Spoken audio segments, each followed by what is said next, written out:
dia aketo fotsiny misy tanjona maheto antsika dia zao fa mindra kaiky kokoa an'Andriamanitra izay ihany no azontsika atao dia mino fa miaraka amintsika ny tompo Jesosy ary eto sika mba hamindra nakaiky azy kokoa. Eny, somary mafy amiko zao hafanana zao, to efa zatra n'ilay hafanana maina ny tikosona ny tenako zay misy amandonany eto, mafana lavitra no zao ny hafanana ihany, saingy maina ampahany 20 am'ray isan-jato indraindray ny amandonany aminay, mety sahala am'izay tahaka ny miaina ao anaty tranolay misy rivotra tsara. Fa eto misy amandona ao am'izany ka mahatonga ny tena somary matsapa ho foana tanteraka raha ny filazantsika azy ko dia sarotra ho an'ny teny. Ary fantatro zany fa eo ianareo rery zay miaraka amin'ny zazakely sy reto olona mitsangany reto antitra sy tanora kanefa miara-mipetraka toy izao. Ary eto sika de manantena fa mahalosoa indrindra anareo Andriamanitra noho ny fandavatenanareo. Fantatro fa eto rahalahy Roborders na eno azy voatonona nefa ataoko fa tsy tafiditra angamba izy. Eny ary izy no mpandamina ny fivoriana koa. Eny titsika koa eto ny ampilaza fa nisy olona paketo anifitsika fa iny zay nakany amin'ny tompany io maraina, lehilahy iray rahalahy Jackson avy any Sturgis, Michigan. Tsy misy mahay ny fomba nandehanany na ny am'izany, salama tsara tokoa izy nefa indro ataoko fefa matony nahitana izy ireo azy na tahaka izany. Tsy azoko avokoa ny antsipriany tamin'io fa ankasitrahantsika tokoa Andriamanitra ny amina kristianina ny rahalahy Jackson. Efa taona maro ny tsy nahitako azy fa nipetraka teto anifitsika izy sady isantsika teto amitsahatra ny fanahiny sarobidany Andriamanitra. Ny fialany toy izany inotsika fa mety misy zavatra hoe efa zay ny fotoana andehanany, tsy nampitandrina antsika tamin'io mihitsy ny tompo na taminy ihany koa azy fa lasa fotsiny izy. Zay ny fomba fisehony ary tiako ny antso ny vadiny raha vao azoko atao ka ilaza amin'ny alahelontsika. Nefa titsika rehetra ny anome fisaorana n'Andriamanitra ny amin'ilay fiainany kristianina lehibe sy zay mety na izy azy tetỳ an-tany ary indrindra ho antsika eto amin'ity fiangonana eto atoeran'ity. Eny, raha rivo efa voarazako fa hisy vavaka ho an'ny marary raha rivo ka iresaka betsaka ny am'ireo marary aho raha rivo. Fa am'izao fotoana izao andao sika hiditra avy hatrany ao amin'ny tenin'Andriamanitra satria sady mifanety no mafana andray ny teny avy hatrany sika tia maky ampahany roa avy amin'ny soratra masina zao maraina izao lavo zany fa mba hakako foto-kevitra kely ny am'izay tiako lazaina. Ary ankehitriny iriko raha tazon'izy ireo no ronapeo dia raha lasa ofimanina sy ny sasany alohan'ny varotana azy sy raha azo atao, fa tiako ny haino an'izany alohan'ny andehanany any amin'ny olona. Ankehitriny ao tia maky avy ao amin'ny Filipianina ny toko 2 ray hatramin'ny 8 ary Kortianina 2 3 manomboka amin'ny 9 ary vakina hatrao amin'ny toko 4 amin'ny Kortianina 2 ananana foto-kevitra fotsiny. Ankehitriny ny ao amin'ny Filipianina toko 2 no vakiko alohan'ny famakina ivavaka sika. Tompo Jesosy, ny teninao no fahamarinana ary am'izao ora feno korotana ivelomanay izao, firenena manohitra firenena, pesta, horohorotany amin'ny toerana maro, trotraka ny fon'ny olona matahotra. Hitanay ny soratanana iny amin'ny rindrina. Eny, eo misehatra ranofo zany mba hahafahany zao tolo zao mahita an'io. Kanefa misy ny sehatra ara-panahy ankehitriny zay ihany koa. Ary hitanay ireo zava-dehibe mitranga ka tianay ny resaka ny am'izany an'io. Ta io ny teninao ao am-ponay. Fantatray fa tsy nisy olona mendrika tany an-danitra na tetỳ an-tany ny andray an'ity boky ity amahan'ireo tompo-kase na dia nijery azy akory azy. Kanefa nisy anankiray nivoaka zanak'ondry voavono ny osodra zay tonga ka nandray ny boky sady mendrika no mahasokatra zany. Ry zanak'ondry n'Andriamanitra sakafo an'ny fonay ny teninao anio ho fampiononana. Mpanomponao zahay mamelany elokay tompo ary zay zavatra mety anakana ny teny tsy voaka miaraka amin'ny hery lehibe sy ny fitaomana eo amin'ny fiainanay ankehitriny. De esory tompo ny sakana rehetra mba hahafahanay miditra tanteraka ao amin'ireo fitahina rehetra nampanantenaina ho anay tamin'ny alalan'ny teninao. Angatahanay amin'ny anaran'i Jesosy zany. Amen. Filipianina 2 koa raha misy famporisiana amin'ny Kristy, raha misy fampiononana avy amin'ny fitiavana, raha misy firaisana avy amin'ny fanahy, raha misy famindrapo sy fiantrana, dia tanterao ny fifaliko mba iraisanareo saina. Miray fitiavana, being a one miray accord, fo, one mind. miray Let hevitra, nothing be tsy done manao na to inona na inona strife, amin'ny fifampiandanina vain glory, na mandrano tena but in foana lowliness of fa mind. mifanetretena Let each esteem dia the aoka other samy anao better ny than namany ho themselves. mihoatra noho ny tenany. Look not every Aza man samy to his hevitra own ny things, azy any, but fa every man also samy on the ny things an'ny of others. namany koa. Let this mind be Aoka in ho ao you, which aminareo also zao was sainy in zao Christ zay tao Jesus, amin'ny Kristy Jesosy who koa, being in the zay na dia form nanana of ny endrika God, Andriamanitra aza thought it not dia robbery tsy to be nataony ho equal zavatra with God, hofikiriny ny fitoviana but amin'Andriamanitra, fa nifoanany ny tenany of no reputation, taminakany and took upon ny him endriky the ny form of a servant, mpanompo, and was made in sy the ny likeness of natongavany ho man. manam-pitoviana And amin'ny being olona. found Ary rehefa in hita fa fashion nanantare of a olona izy man, he dia humbled himself nanetry and tena became ka obedient nanaikatra amin'ny to fahafatesana death, even the dia death ilay of amin'ny the cross. azo fijaliana.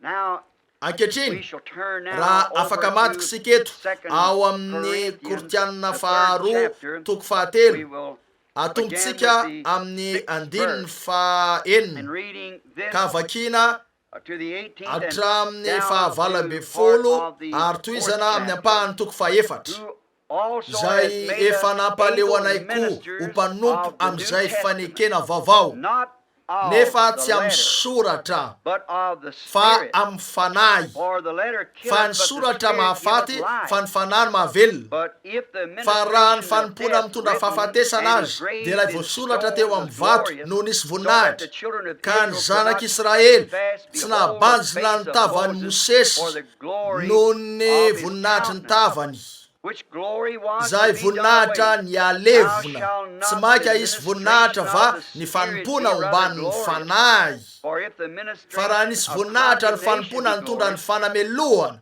much more maika does the anatombo ny ministration of voninahitra ny righteousness fanompona exceed mitondra in ny glory. fahamarinana. For even Fa that zay which nisy was made voninahitra glorious aza has dia no glory tsy in manana this respect, voninahitra kosa by am'izao reasons noho of the ny glory voninahitra that zay excelleth. manatombo. For if that which Fa is raha done ny away alevina was aza nisy glorious, voninahitra, much more maika fa hath which ny mitoetra no remaineth is misy glory. voninahitra. Seeing then that Koa we have amin'izany such satria a manana zany hope, fanantenana zany even zahay dia tena greatly tokony plainness of say speech, tokoa, use great plainness dia of speech, tena say tokoa. and not as Ary Moses, tsy which tahaka ny cut a Mosesy veil zay over his nanarona ny face, tavany tamin'ny that the sarona children of mba Israel tsy could not banjina ny steadfastly zanak'Israely look ny to the farany end of that which was zay above. nialevina, But fa their efa minds were doto ny blinded. sainy. For until this Fa day ambaraka remaineth androany the same dia tsy mbola veil nesorony ihany zany untaken sarony away zany in the raha reading vakina ny of the tenin'ny Old fanekena Testament, taloha which veil satria is ao done amin'ny Kristy away ihany in no Christ. anesorana ny sarona. But even Fa unto this ambaraka day, androany when Moses is rehefa read, vakina the ny teny veil is Mosesy upon misy their sarona heart. manarona ny fony. Nevertheless, Kanefa when it shall be rehefa turned miverina to the mitompo Lord, izy the veil dia shall be esorona taken ihany away. ny sarona. Now the Lord Ary is ny tompo that zany Spirit, fanahy zany. and where the Ary zay Spirit of the itoerany Lord, fanahin'ny tompo there is no liberty. itoerany fahafahana. But we Fa isika all, rehetra with kosa open amin'ny face, tavatsy misarona beholding as dia in a mijery ny glass voninahitry the ny glory tompo toy ny of amin'ny the Lord, fitaratra, as changed ka into the hovana azo same zany endriky image zany from indrindra avy amin'ny glory voninahitra unto ka ho amin'ny glory, voninahitra even as by toy the ny avy Spirit amin'ny of the Lord. fanahin'ny tompo. Therefore, seeing Ary we amin'izany have satria this manana izany ministry, fanompony zany as zahay, we have received araka ny mercy, nahazahoanay we famindrapo faint dia not, tsy ketraka, but have fa efa renounced nolavinay the hidden ny things zavatra takona and the sy dishonest, mahamenatra not ka walking in tsy craft, mandeha amin'ny fiendrena handling ka the word of manatsatso God ny deceitfully, tenin'Andriamanitra izahay, but by fa amin'ny manifestation of the truth, fanehoana ny marina condemning no hitsaranay ourselves tena to every amin'ny man's fietreretan'ny conscience in olona the rehetra sight eo of mason'Andriamanitra. God. But if our Fa God raha be miafina hid, ny it is filazantsaranay hid to dia them which miafina are amin'izay lost. ho very zany. May the Lord Anampy ny add his fitahiny blessings to the tamin'ny reading famakiana ny of his teniny word. anieny tompo. Now, my Eny, subject this ny morning, lohahevitra zao marain'izao, I trust that matoky God aho fa will anambarany reveal zany this, Andriamanitra. and each time, Ary amin'ny if you fotoana will rehetra take the raha text mandray and orona listen, peo nareo ka miaino, and I hope dia and trust antenaiko that sady matoky aho fa you have efa anananareo ny fahalalana ara-panahy ny am'izay ezan'Andriamanitra aseho amin'ny fiangonana kanefa tsy lazainy mivantana. Hitanareo, misy zavatra indraindray ilaina ny milaza azy amin'ny fomba anapartahana, mety atonga ny sasany andeha zany, ny sasany hiala, ary ny sasany hieritreritra. Nefa ninina natao zany, tsy maintsy zay ny fandeha. Koa mety misy ary ilaza hoe ny tianao lazaina ve hoe anao zavatra fananina toy zany Andriamanitra, zay mihitsy no nataony. Mbola ataony zany zao. Hoy izy ndray andro rehefa nisy amanarivony teo aminy, hoy izy raha tsy mihinana ny nofony zanak'Andriamanitra ianareo na ny zanak'olona ka misotro ny rany de tsy manana fiainana ao anatinareo. Toy inona ny fanambarana everinareo na voaka ny dokotera na ny mpitsabo na zay everin'ny olona mahira-tsaina ny amin'ny fanambarana toy zany, ny amin'ny lehilahy na anana fanompona toy ny azy? Eny, ilaza izy hoe mihinana nofo mpihinan'olona zany, misotro ran'olombelona, vampira zany. Midika zany fa tiany ho lasa mpihinan'olona sy vampira sika, de nandao azy reo rehetra ny hainy teo reo. Nisy fikambanany mpitoroteny teo aminy 70, izy reo ny voafidy teo, de nitodika tamin'ireo izy ka nanao hoe inona no eritreretinareo raha mahita ny zanak'olona miakatra ho any amin'izay ny aviany? Eny, tsy nazavainy zany, tsy nazavainy mihitsy hoe ahoana Paul nanao an'io taty aoriana, no lazainy fotsiny zany. Tanareo, arefy zany, hoy izy, inona no lazainareo tamin'irety mpitoroteny reto? Raha mahita ny zanak'olona miakatra ho any amin'izay ny aviany, azo antoka fa ory lehilahy reo fa andraso kely. Miara-misakafo amintsika, miara-manjono aminy, miara-matory aminy. Fatatsika ny toerana naterahana, hitatsika ny fandrina kely zay nandrotsiritsiana azy. Nefa ahoana nataon'ity lehilahy ty? Sarotro zany teny zany. De hoy ny Baiboly, tsy niaraka taminy intsony izy reo, nandao azy. Fa nisy 12 teo aminy. Izy no nifidy ny 12, nefa devoliny anankiray tamin'ireo izy, de nitodika tamin'ireo izy. Ary tsy nisy mihitsy na inana zavany vao nolazainy ahoana no inanan'izy ireo nofony sy sotrony rany, ary ahoana no hoe nidinany nefa tena teto tany naterahany. Hitanareo, tsy azon'izy ireo zany. Nitodika tamin'ireo apôstôly izy aveo ka nanao hoe ianareo koa va mba te handeha? Fa teo no nanaovan'ny apôstôly Petera ny fanambarana lehibe io, Tompo, akany amin'iza moa izahay? Hitanareo, satria resy lahatra zahay, fantatray marina fa ianao, ary ianao irery no manana ny teny ny fiainana ao amin'izao ory zao. Tanareo, ary resy lahatra zahay ny amin'izany. Eny, tsy hain'izy ireo nazavainy zany, fa tsy hainareo azavaina ny finoana, zavatra zay inonareo zany, ary tena mahafiorina tokoa ka tsy misy zavatra hafa mety haka ny toerana. Noho izany, fantatra izy reto fa zay lay teny voasoratra ho an'io taona io, de zay ny velomany, lay taona mesianika, sady ny fanaraka tamin'ny tanteraka zany. Koa ny iverina any amin'ireo fiangonana mangatsika sy ara-pomba zay ny voany ve no azon'izy ireo atao? Hoy ireo, akany amin'iza moa izahay? Tanareo, resy lahatra tanteraka zahay, fa ianao no manana ny tenin'ny fiainana. Tanareo, ary tsy hain'izy ireo nazavaina io, nefa ninony zany. Hitanareo, ny anitsana ny vahoaka teo aminy noho ny lazany Jesosy an'izany. Hitanareo, mandra-panangony an'ilay andiany, ary avy tao amin'izany olona rehetra zany.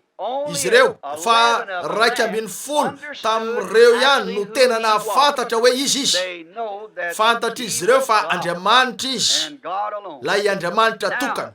Ankehitriny, ny lohahevitra zao marain'izao dia ny anambara na ny ampiariary anio Andriamanitra io. Hatramin'izay Andriamanitra tamin'ny vanim-potoana rehetra de niafina tao ambadiky ny sarony tamin'ny taona rehetra, nefa Andriamanitra foana izy tamin'ny fotoana rehetra. Hitanareo, nefa noazony no niafina teo amin'izao tontolo izao ny tenany, fa ambarany amin'ireo olom-bofidiny ny maizy azy, tahaka andreo apôstôly tamin'izany andro zany. Andriamanitra ny teny tao amin'ny Kristy no hita teo. Eny, hatramin'izay ny olona efa toetran'ny olona zany nitady izy ny ahita arabatana anio Andriamanitra io. Te ahitan'izany hatrany izy nanamboatra zavaboary ataony nanana ny endriny ny olona everiny fa ny mivavaka masoandro ny andianina ary hitantsika ny Afrika misy endrika biby isan-karazany sisisy ary etsy ny andro totemika any Alaska sy ireo endrika isan-karazany zay very no maizy anio Andriamanitra io arak'ilay nolazain'ny Paoly tao Atenina tamin'io andro io teo Areopago. Ny nilazany azy ireo ho ninony foana ny amin'io Andriamanitra tsy fantatra io fa nahafantatra izy ireo hoe nisy izy saingy tsy fantany ny aminy. Ary hitantsika koa fa na dia tamin'ny androny Job aza nahafantatra Job fa misy Andriamanitra fantany zany ary tsy misy olona na de ray aza raha mba afaka andinika ka tsy mahafantatra fa tsy maintsy misy zavatra no any. Ary teto te hiresaka tamin'ny Job ary tiako tsikaritra ny endrika ny fidin'Andriamanitra mba hiresana tamin'ny Job. Voasaron'Andriamanitra raha niresaka tamin'ny Job, voasarona tao amin'ny tadio izy, nidina tao amin'ny tadio. Inonareo hoe fa mbola tonga amin'ny tadio Andriamanitra ka mety ho hitanareo? Maro amin'ireo mipetraka eto maromaro no niaraka taminay fony tonga tao amin'ny tadio izy tamin'iny andro iny. Efa nilazainy anay omalininy teo raha labankisotsy sy ireo sasany reo raha nilaza izy hoe alay vivaty io atsipazeny amin'ny abakabaka tonony hoe zao no lazainy tompo ho hitanareo. Tsy hoe zany de nalaiko ilay vato teo an-tampo tendrombohitra natsiboko teny amin'ny abakabaka ary ny mazava ho azy nidiny zany ka niteraka an'ilay tadio. Hitanareo ny zavatra naterany. Ilainareo no manao zavatra. Maisy zavatra anaraka an'io. Naka mofo kely Jesosy ary nizary zany. Zay vao nampitombo avy tamin'io mofo kely io. Nalainy ny rano, nararany tao anaty tamara. Eli naka sira, nataony tao anaty lovia, nanapaka hazo kely izy, natsipiny tao anaty rano mba anehoana zavatra zany. Ary nalainy io vato io ka natsipy teny amin'ny abakabaka dia nidiny zany ka niteraka tadio. Ny ampitsoniny eny nisy mpitoroteny niarana de niaza taminay teo akaikiko izy ary hoy izy tamiko manome anao fahitana ve ny tompo amin'ny toerana toy izao raha labranam? Hoy eny kanefa hiala sasatra matetika no ivoako aty dia nisy fahitana tonga teny eo ary rahalahy Borders ataoko fa nivelany izy zao niaraka teo izy rahalahy Bankisotsy iveriko fa ary betsaka izy ireo no teny 20 ary niandran'io rahalahy Bankisotsy teo tendrombohitra mihitsy nanakaiky ny tena izy tokony ho teo amin'ny Antsasakamely niala ny toerana ny sehondreo anjely fito rehefa niala teto ka nakany amin'ny zavatra io de niverina ka nilazany ny amin'ireo tombokase fito tokony ho antsasaka maily fotsiny niala teo fa ny ampitsoniny rehefa nisy zany zavatra zany eny hoya tamin'ny rahalahy io rahalahy io hoya zao no olanao misy zavatra tsy zakany masonao niezaka nanala n'izany taona maromaro ny mpitsabo saingy tsy vitany laza izy ireo fa ianao de amotika ny masonao io ary hoya nefa aza matahotra nankasitraka ny fononao Jesosy tompo de latsaka avy teny amin'ny basiny ary hoya ny reninao nambarako azy mihitsy na izy azy sy ny aretiny de hoy izy mariny zany rahalahy Roy Robertson zay avy eto amin'ny fiangonana eto nanatrika teo ataoko fahafantatrareo rehetra izy noho ny fahafantarako azy ho mainty milaly sady fantatro ny zavatra hitranga de nataoko teo antsoro ny tanako hoy ry rahalahy Robertson mitandrema tsara jereo misy zavatra efa hitranga niverina teo amin'ilay toerana tokony isy ahy aho ary nisy tadio avy teny amin'ny abakabaka nilatsaka namakivaky ny aram-bato avy eny ambony lehibe tokoa zany ka natresaka ny vato lampy 20 centimetatra no alaliny avy teny atapo tendrombohitra ka nazerany teo amin'ny 3 metatra niala teo zany ary nikapokapoka intelo toy zao io de nisy feo nivoaka avy tao hitanareo ary teo izy rehetra rahalahy Banks zay manatrika eto nanatona izy ka nanao hoe zao ve ilay nolazainao tamiko maly hoy eny tompoko zao le izy hoy izy fa inona nolazainy zany hoy fa zao ihany natao alalan'io rahalahy Banks hitanao satria zany dia ampitoman'ny olona eo nefa nandeha ihany zany ary nitranga teo anilany nifindra ny anavaratra de nivarina tany amin'ny Océan zany andro vitsikely taty marina ary hitanareo zavatra nitranga nanodidina ny Fairbanks famantarana any amin'ny fitsarana io ankehitriny hitantsika fa Andriamanitra dia hitanareo ho azo tahotra ny olona ko dia tsy maintsy nitranga zany hitanareo tsy maintsy mitranga tsotro zao zany reo zavatra tokony hitranga de tsy maintsy hitranga nahoana hitanareo hitranga zany nahoana naniriny ahitan'Andriamanitra Mosesy ndray mandeha ary niteny tamin'ny Andriamanitra mba hoeo amin'ny vato lampy ary teo amin'ny vatolampy nitsangana teo Mosesy ka nahita an'Andriamanitra nandalo ary ny vony dia toy ny vok'olombelona. Andriamanitra ny tao anaty tadio ary Andriamanitra raha mbola teo ambony vatolampy Mosesy. Everiko fa hitanareo rehetra ilay sary teto ndray andro iny fa io vatolampy io ihany nisy anay ary iny fa teo io azavana io ilay anjelin'ny tompo teo amin'ilay toerana nakapokapohan'izany teo etsy amin'ny solaitra filazam-baovao mihitsy zany. Mareo fa Jehova tao amin'ny testameta taloha no Jesosy ao amin'ny testameta vaovao. Hitanareo lay Andriamanitra teo ihany io fa nanova ny endriny fotsiny. Eny nisy nilaza indray mandeha mpitoroteny Batista avy ao Tucson io. Ahoana no afahanao milaza fa olona iray ihany Jesosy sy Andriamanitra? Oya, eny tena tsotra zany raha velanao hiala fotsiny fisainanao manokana ka misaina araka ny filazan'ny Baiboly azy ianao. Fa tena iray ihany izy ireo. Andriamanitra dia hafanahy. Jesosy no vatana nanarona azy tao. Hitanareo, oya, tahaka ny ao an-tranoko ho an'ny vadiko dia vadiny aho ary mananjanaka vavikely aho, Rebeka, izaho no rainy ary manana zafikely aho antsoina hoe Paul, izaho no raibeny, vady ary aho ray sady raibe ary ny vadiko tsy manana zo amiko amma raya na raibe amma vady ihany no ananany zo amiko ary ny zanako vavy dia tsy manana zo amiko amma vady na raibe zanako izy. Hitanao, kanefa olona iray ihany reo olona telo ireo.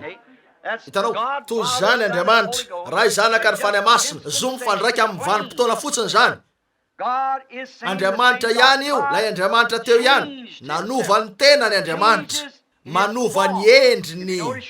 Raha matsikaritra nareo ato amin'ny Filipiana hoy izy tsy natao no zavatra nofikirina mafy fa naka ny endriky ny olona. Ankehitriny ny teny Grika eto amin'ny hoe endrika nitady an'io aho omaly tontolo niezaka ny alala ny dikan'izany. Hitako ary fa tonga teo amin'ity teny ity aho N-morphe. Raha tonona dia hoe E-N-M-O-R-P aintso E no tadiaviko ny Grika mba ahitana ny dikan'ny N-morphe. Mety diso ny fanonako azy ka zay no nanonako azy misaraka ary rehefa mivoaka ny olonapeo dia fantatra ny olona ny mpandalina. Zay ny tena tiako lazainy. Izy rehefa misy ny N-morphe dia midiko zany fa nanova ny tenany izy. Izy nidiny izy. Ankehitriny ilay teny Grika eto dia midika hoe zavatra tsy afaka ho hitana dia efa eo aza nefa niova avy eo ka lasa hitany maso. Hitanareo, tahaka ny Eli tao Dotana. Hitanareo tsy afaka nahitany reto anjely rehetra nandidina teo reto ilay mpanompo fa novain'Andriamanitra fotsiny. Tsy hoe nandatsaka anjely izy fa novainy ny fahitan'ilay mpanompo. De iny fa feno anjely ny tendrombohitra sy afo sy soavaly afo ary kalesy afo nanodidina ny mpaminaniny. Hitanareo, izy ireo novainy ny fahitany efa teo ilay zavatra. Koa zay no ezako lazaina hoe lay Andriamanitra nisy hatramin'izay no eto. Ny antokana nataony rehefa tonga olona izy dia nanova ny sarotavany. Hitanareo, izy zay no N-morphe. Izy dia nanova ny tenany avy tamin'izay na izy azy ho amin'izay maizy azy na ny sarotavany nanao asa hafa toy ny tantaran-tsehatra lehibe arak'izay nambarako tamin'ny maraina fa somary nandray an'izany teo amin'ny Shakespeare aho efa ela be zany. Saingy rehefa teo Shakespeare ka nanoratra ny tantaran-tsehatra ny One James mpanjaka ny Angleterre fony izy nilalaon'ny Macbeth. Hitanareo fa tsy ninony amin'ny mpamosavy Shakespeare nefa tao amin'ilay lalao satria niny mpamosavy ilay mpanjaka dia nilainy nampiditra mpamosavy. Hitanareo koa mba anaovany an'izany dia nitsinjarainy ny andraikitra. Eto Becky tao amin'ny Carmen lalao an'io izy ireo tao amin'ilay sekoly vao nazahoany maripaizany herinandro vitsy zay. Eny mety ny lalao anjara asa telo na efatra ny olona iray mba anaovany an'izany ary dia ovainy ny sarotavany misy fotoana izy mivoaka karazan'olona toy zao, ary rehefa tonga izy avy eo dia karazan'olona hafa indray, kanefa olona iray ihany io tamin'ny fotoana rehetra. Toy zany Andriamanitra nanovany tenan'izy avy tamin'ny andry afo ka tonga olona, avy eo nanovany tenany avy tamin'izany niverina tao amin'ny fanahy indray mba ahafahany monina ao amin'ny olona. Andriamanitra miasa ao amin'ny olona, maneho ny tena maizy azy. Jesosy Kristy dia Andriamanitra niasa tao amin'ny olona, tao amin'ny olona iray, tao amin'ny olona iray. Zay na izy azy niova avy tamin'ny andry afo izy ka niditra tao, fa io lay sarona tany anefitra nanafina n'Andriamanitra tamin'ny Israely. Nahita ny endriky ny vatany Mosesy, saingy niafina tao ambadika io andry afo io foana izy ranomarina, de lay logos nivoaka avy tamin'Andriamanitra. Ankehitriny hitantsika eto fa hatramin'ny Pentekosta tsy miasa ao amin'ny olona intsony Andriamanitra na miasa, fa miasa amin'ny alalan'ny olona izy ankehitriny. Hitanareo, miasa tao amin'ny olona iray izy teo Jesosy, fa miasa amin'ny alalan'ny olona zay nifidino amin'izany tanjo zany izy ankehitriny. Andriamanitra amin'ny endrika olona nanova ny tenany izy avy tamin'ny endriky ny hoe Andriamanitra ho amin'ny endrika olona. Tamin'ny anarana telo no natongavany, anarana zanaka telo. Tonga izy tamin'ny zanaka, ny anaran'ny zanaka olona, ny zanaky Davida ary ny zanak'Andriamanitra, anarana zanaka telo. Eny, tonga aloha izy tao amin'ny zanaky zanak'olona satria mpaminany izy teo. Eny, Jehova mihitsy no niantso any Ezekiel sy ireo mpaminany hoe ry zanak'olona. Inona no hitanao? Mbola tsy nilaza ny tena no zanak'Andriamanitra mihitsy Jesosy, fa nilaza ny tena no zanak'olona izy, satria tsy azo foanana ny soratra masina. Tsy misy azo foanana ny ao amin'ny soratra masina, tsy maintsy ho toy ny teny rehetra.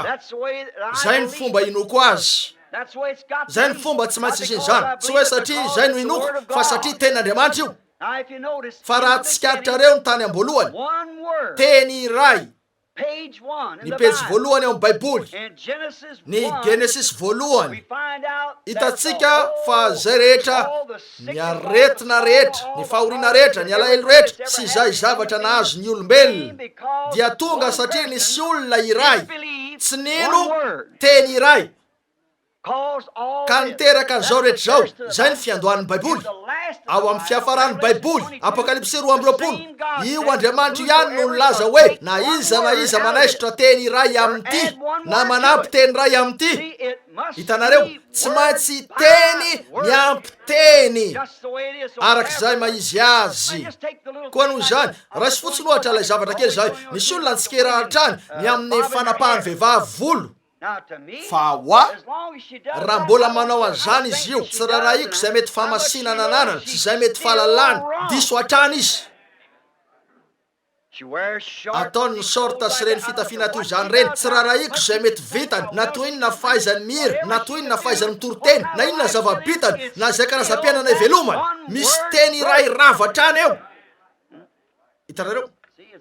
Hitanareo, tsy maintsy teny rehetra zany, tsy hoe fehezanteny, fa teny, teny iray. Koa ny Baiboly dia tsy mila fandikana manokana, fa tsy maintsy teny miampy teny toy ny fomba nanoratana azy. Tsy maintsy inotsika zany, ary tsy hoe mino an'izany fa mivelona aminy. Raha tsy mivelona aminy isika dia tsy inotsika zany, milaza tena ominy fotsiny. Tahaka ny raha mifototra amin'izay voalazako teo dia tsy hain'reto mpianatra reto nazavany zany nefa ninona nahoana ka nataony zay nanekeny sy zay ny veloma niaraka an'io. Raha indro fa nanalavitra azy ny hafa rehetra, izy ireo kosa nijanona teo aminy, ninona izy ireo zany. Zay ny fomba ataotsika, zay ny fomba tsy maintsy anaovanareo azy. Na inona ataony hafa, inotsika zany, sady miasa mifanaraka amin'izany sika. Raha tsy zay no ataonareo dia tsy nonareo zany. Ankehitriny jereo, ny tamin'ny natongavany, ny lainy tonga tamin'ny mahazanak'olona, satria milaza ny soratra masina fa toy izany izy, Andriamanitra nangana mpaminany ho azy ireo, koa tsy afaka ho tonga izy ka hiantso ny tena no zanak'Andriamanitra, satria tsy fitsinjaram-potoana ho an'izany teo. Zanak'olona naminany izy teo mba anatanteraka sy nanambara tamin'izy ireo ny zavatra rehetra efa tanteraka, ary naneho ny endriky ny naizy azy. Koa raha teto tany izy dia tamin'ny zanak'olona azy. Jereo ty vehivavy Sirefonika zay niazakazaka teo any nanao hoe ry zanak' Davida ô, mamindrafo amiko, tsy nampiandrandra ny lohany akory izy. Tsy nanana zo taminy izy io tamin'ny mahazanak' Davida, fa jetilisa izy tahaka ny tsy fananany zanako vavy zo amiko amin'ny mahavady, na ny vadiko ho toy ny zanako vavy. Eny, zanako vavy sy vadiko any izy, zanako vavy amin'ny filazantsara, saingy raha ny eto tany tsy mananjo izy ny antso aho hoe ray. Hitanareo, jereo eto fa tsy manana zo taminy tamin'ny zanak' Davida ty vehivavy jetilisa ty, fa Bartimeo jamba kosa nanana. Hitanareo, jiosy izy. Eny, tamin'ny mahazanak'olona no natongavany. Ilainareo no mahafantatra an'ireo teninireo sy ireo zavatra ireo. Jereo aty tamin'ny fotoana io, tamin'ilay fitonana fahatelo, tadidinareo zany, fa teo anatrehan'izay rehetra nisy laza zavatra marina io vehivavy io. Tokony laza n'io teny marina io ianareo, dia ilay zavatra marina amin'Andriamanitra. Jereo eto, eny, tonga aloha izy tamin'ny mahampaminany azy, dia nomboan'izy ireo. Ny azy ihany no nanombo azy. Tonga izy tamin'ny mahazanak'olona azy, fa taoriany natongavany fanahy masina. Zanak'Andriamanitra izy teo. Andriamanitra dia fanahy, fanahy masina izy teo. Lay zanak'Andriamanitra. Namakivaky ny taonany fiangonana tamin'ny zanak'Andriamanitra azy izy. Ankehitriny, ao amin'ny milenium, dia ho zanak' Davida izy. Mipetraka eo ambony sazafiandrianany rainy, Davida. Zanak' Davida izy eo, ary tsarovy, eo anelanelan'ilay zanak'Andriamanitra ao amin'ny taonany fiangonana Laodikia, navoakan'izy ireo ivelany izy. Ary ao amin'ny Luka, laza izy fa anambarany tena indray amin'ny mahazanak'olona azy. Lay mpaminany, manatanteraka an'izay sisa tavela. Hitanareo, mifampitotanteraka ny soratra masina. Zanak'olona, zanak'Andriamanitra, zanak' Davida. Inona rio? Lay Andriamanitra ray ihany tamin'ny fotoana rehetra, fa nanova ny endriny fotsiny. En Morfe, novainy fotsiny zany, tantara-tseratra lehibe eo aminy io. Misy an'ireo andraikitra taony. Tonga tamin'ny mahazanak'olona izy, lay mpaminany. Nataony tokoa zany, na dia ty vehivavy kely zay tao amin'ny fahotany rehetra ty aza teo am-patsakana na fantatra azy. Hoy izy io, fantatray fa ho avy ny Mesia, zay atao hoe Kristy, ary zao no ataony. Hitanareo, nahafantatra izy io satria efa voatendry raha teo. Izy io ary, kanefa tsy nahafantatra azy ny hafa rehetra, tsy nisy zavatra afaka nahafantatra azy tao aminy. Efa tao amin'ny fahotany izy ireo hatramin'ny voalohany. Ho amin'ireo asany ary dia nanova ny endriny izy, ko dia tonga izy tamin'ny endrika zanak'olona. Fa tamin'ny taonan'ireo mpanavao, Wesley, Luther, ary nandritra n'izany rehetra zany, hitantsika avy teo fa nafangaroarin'izy ireo ny rehetra toy ny nataon'ny Israelita ihany. Ka indro fa rehefa niseho izy tamin'ny andro farany, tao amin'ny taona Pentekotista, tamin'ny mafanahy masina, dia nolaviny zany. Zay nataon'ny Israeliana nataon'izy ireo. Fa inona no ataony ankehitriny? Miverina amin'ny mahazanak'olona. Aveo, miala eo, zanak' Davida. Hitanareo ve ny mahatombotra atsika? Zanak'olona, zanak' Davida, zanak'Andriamanitra. Voambara amin'ny mahazanak'olona izy amin'ny andro farany. Araka ny Malaka 4, sy ireo fampinaniana rehetra mifanaraka amin'izao ry zao. Fa tsy mifampiraraha amin'ny fiangonana intsony izy taorian'ny navoakan'izy ireo izy. Any ivelany, mandondoba ravarana, mbola misy voatendry raha teo ao na dia zany aza, tsy maintsy azon'izy ireny. Andriamanitra atao amin'ny olona, nandrotsaka ny tenany. Joel 2:20. Hitantsika eo no lazany hoe andatsaka aho amin'ny andro farany. Ny fanahiko. Ankehitriny, raha tsikaritra ny teny eto, ny teny Grika, mety ho diso aho eto fa ny anankiray hitako. Ilainareo ny mitandrina ny amin'ireo teny. Misy dikany roa matetika ny anglisy, toy ny teny lazaintsika hoe Andriamanitra. Andriamanitra nahary ny lanitra sy ny tany, Genesis 1.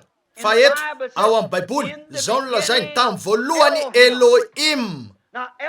nefa ny Elohim dia antson'ny anglisy hoe God, fa raha ny marina dia tsy Elohim zany. Mety ho Andriamanitra ny zavatra rehetra. Ny teny hoe Andriamanitra, azonareo atao Andriamanitra ny sampy, azonareo atao Andriamanitra ny piano, azonareo atao Andriamanitra io rehetra io, fa tsy toy zany raha ny teny hoe Elohim. Midika zany hoe la misy amin'ny alalan'ny tenany. Hitanareo, tsy afaka isy amin'ny alalan'ny tenany ty piano ty, tsy misy zavatra hafa afaka isy amin'ny alalan'ny tenany. Koa ny teny hoe Elohim dia midika la efa nisy foana hatrizay. Mety atao hoe Andriamanitra io rehetra io. Hitanareo hoe tsy fitovina misy eo amin'ny teny. Nefa raha milaza zany eto hoe nandrotsaka ny tenany izy na nandraraka eny, mety mieritreritra an'izao sika hoe nandoa izy. Ny amin'ny teny anglisy hoe emptied, na nisy nahidina avy tao aminy. Eny, zany hoe nisy zavatra nivoaka avy tao aminy izay ankoatra ny tenany. Kanefa ny teny kenos amin'ny Grika dia tsy midika hoe nandoa izy, na hoe niala ny tanany na niala ny masony ka lasa olo-kafa, fa izao nanova ny tenany izy. Izy no nandraraka ny tenany. Wow, amen. Ao amin'ny sarotava hafa, ao amin'ny endrika hafa, tsy hoe nisy olo-kafa nivoaka avy tao aminy izay atao hoe fany masina, fa izy tenany ihany zany. Azonareo ve? Izy tenany no nandraraka ny tenany ao amin'ny olona. Kristy ao anatinareo. Tsara renesiny zany, mafinaritra tokoa ny fieritreretana hoe Andriamanitra nandraraka ny tenany ao amin'ny olombelona, ao amin'ny mino mandraraka. Ampahantantaran-tsehatra nataony zany ny anao an'io. Andriamanitra, ny fahafenona rehetra, ny momba n'Andriamanitra rehetra rabatany no tao amin'ny olona io, Jesosy Kristy. Andriamanitra izy teo, lay Andriamanitra tokana. Tsy hoe olona fahatelo na olona faharoa na olona voalohany, fa lay olona Andriamanitra voasarona tao amin'ny nofon'olombelona. Timoty voalohany 3:12. Iaraha manaiky mihitsy fa lehibe zava-miafina any amin'ny toe-panaraka an'Andriamanitra, fa Andriamanitra, Elohim. Sora baventy, Andriamanitra ao amin'ny Baiboly. Amariny zany ho an'ny rehetra raha jerena ny voalaza voalohany, hoy zany Elohim. Tamin'ny voalohany Elohim. Hitanareo? Ary Elohim, iaraha manaiky fa lehibe ny zava-miafiny Elohim, fa Elohim dia tonga nofo ary natsapa asika.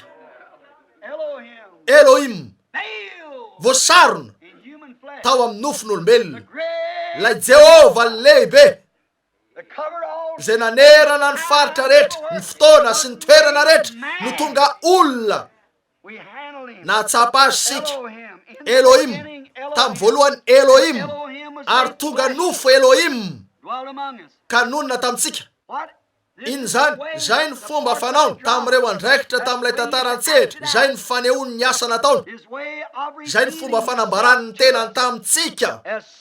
Tahaka ny hoe olona samihafa, mety maty sika ary fatany zany, ary toy ny any mety maty ihany ny fahalalantsika, toy ny any mety maty ihany ny fahafantarantsika. Arak'izay avelan'ireo tavam-panenesantsika ho fantatsika ihany ny fantatsika, fa ny ambiny rehetra dia ilaitsika nino azy ampinono. Ilaitsika ny milaza fa misy Andriamanitra, na hitatsika izy na tsy, inotsika zany nahoana nahoana. Hitanareo, na misy na tsy misy dia inotsika hatrany zany. Satria ny lazan'io Andriamanitra, tahaka ny Abraham, tsy afaka nahita n'ilay zaza izy, tsy nisy famantarana, tsy nisy voka teo amin'ny Sara, tsy nisy akory ny fadibolana sy ny sisa. Saingy efa nylazan'io Andriamanitra na dia zany azy. Ny fanantenana rehetra na dia ny kibony azy efa maty, ary ny aina tao amin'ny lehilahy efa tsy nisy, ka ny faniriana tao aminy efa ritra, ny aina tao amin'ny vehivavy efa ritra, kanefa tsy nianana ny amin'ny teny fikasan'Andriamanitra tamin'ny tsy finoana izy na dia zany azy, fa naherina nome voninahitra ka nalala fa zay ny lazain'Andriamanitra hoe atao dia hainy tanterahiny. Zay ny fomba tokony inotsika an'io teny io ankehitriny. Ahoana nitraka an'izany tsy fantatro. Laza Andriamanitra fa toy izao ny fandehana, dia milamina ny amin'io. Iza ry olona lehibe tsy hita io? Iza la hitany Abrahama tamin'ireo fahitana? Fa tamin'ny farany na dia zany azy, dia niseho tao amin'ny nofo izy. Talohan'ny avilona izanaka, Andriamanitra tenany no tonga teo amin'ny Abrahama tamin'ny endrika olona tamin'ny fotoana farany.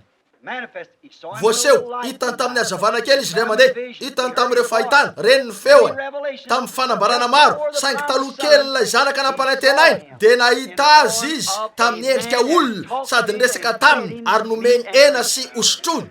Hitanareo, jereo, Andriamanitra tenany no voasarina tao amin'ny nofon'olombelona, ampahany fomba fanaony any zany, fomba fanehoany tenany amintsika io, maneho an'ilay teny mandrakizay Andriamanitra Jehova tonga nofo tahaka ny ao amin'ny Jaona voalohany, tamin'ny voalohany ny teny ary ny teny tao amin'Andriamanitra ary ny tamin'ny voalohany Elohim, ary Elohim dia tonga teny ary ny teny dia Elohim ary ny teny de tonga Elohim. Hitanareo, zavatra mitovy zany fa miamseho fotsiny toy ny toetra anaty. Hitanareo, tao amin'Andriamanitra zany ny toetra anaty dia ny fisainanareo. Tamin'ny voalohany Andriamanitra, lay mandrakizay dia mbola tsy Andriamanitra akory, mandrakizay fotsiny izy, mbola tsy Andriamanitra akory. Ny hoe Andriamanitra dia izay natao hotompona na zavatra iray. Hitanareo, koa mbola tsy zany izy, Elohim izy teo, lay mandrakizay, saingy nisy an'ireo fisainana tao aminy izay tia no tonga azo tsapaitanana. Fa inona nataony? Notonony ary ny teny, ary ny teny de tonga azo tsapaitanana. Zay ny solaitra be rehetra ny Genesis hatramin'ny Apokalipsy, tsy misy zavatra diso fa lasa azo tsapaitanana Elohim mba ahafahany hokasiana voatsapa, ary ao amin'ny milenium Elohim mipetraka eo ambony seza fiandrianana no eo. Hitanareo, marina zany, miaraka amin'ny olony rehetra manodidina azy. De ireo zay nitendreny raha teo talohan'ny fandrena zao tontolo zao, tahaka ny olona manamboatra laklosy maro feo na manao laklosy maro feo ny mpandrendrika, manana ny faneny manokana ny laklosy tsiraray akory iray ihany, saingy toy zao ny amaro ny vy, toy zao ny varahina maitso, toy zao ny varahina mba tonga azy anome an'ilay tin. Zay ny fomba nataon'Andriamanitra, tia nafangariny tamin'ity, avy tamin'ity ho amin'ity, avy tamin'ity ho amin'ity, mandra-pahazahoany an'izay tena nitadiaviny. Zay ny fomba nidinany Andriamanitra ny ampiariary ny tena tao amin'ny andriafo nandritr'ireo mpaminany, avy eo tamin'ny zanak'Andriamanitra zay. Andriamanitra izy teo. Hitanareo, lay Andriamanitra teo ihany maneho marina an'io, avy amin'ny fataterahana ho amin'ny fataterahana, avy amin'ny voninahitra ho amin'ny voninahitra. Toy zay ny fomba nizora ny fiangonana. Mario, nandritra ireo taona maro dia tamin'ny fomba iray ihany, tamin'ny alalan'ireo mpaminany no nanambarany ny tenany. Tsy tena hoe mpaminany loatra izy ireo fa Andriamanitra. Lazany izy satria ny tenin'Andriamanitra no nitonony, nofo ny saronan'Andriamanitra izy ireo. Andriamanitra izy ireo. Ho Jesosy izy mihitsy hoe ahoana nahafahanareo manameloka raha milaza ny tenako zanak'Andriamanitra, nefa ny lalànareo milaza fa ireo zay nahatongava ny tenin'ny Tompo de natao hoe Andriamanitra. Hitanareo, koa Andriamanitra naka endrika tao amin'ny lehilahy antsoina hoe mpaminany zany. Hitanareo, ary tonga tamin'ny lehilahy io ny tenin'ny Tompo koa tsy lay mpaminany zany, sarona ny mpaminany, fa lay teny dia Andriamanitra. Tsy havita toy zany raha ny teny avy amin'ny olona. Hitanareo ve ny tiako ambara? Tsy afaka ho tanteraka toy zany fomba zany, saingy efa azo lazaina ho Andriamanitra zany. Hitanareo, tenin'Andriamanitra naka endrika olona izy, natsoina hoe olona. Mario, tsy nanova mihitsy ny toetrany izy fa ny endriny ihany. Hebreo 13:4 milaza hoe izy ny tsy miova masany io ary marak'izay, koa tsy nanova ny toetrany izy raha tonga, mbola izy ihany io mpaminany io nandritra ny taona rehetra, mitovy ihany.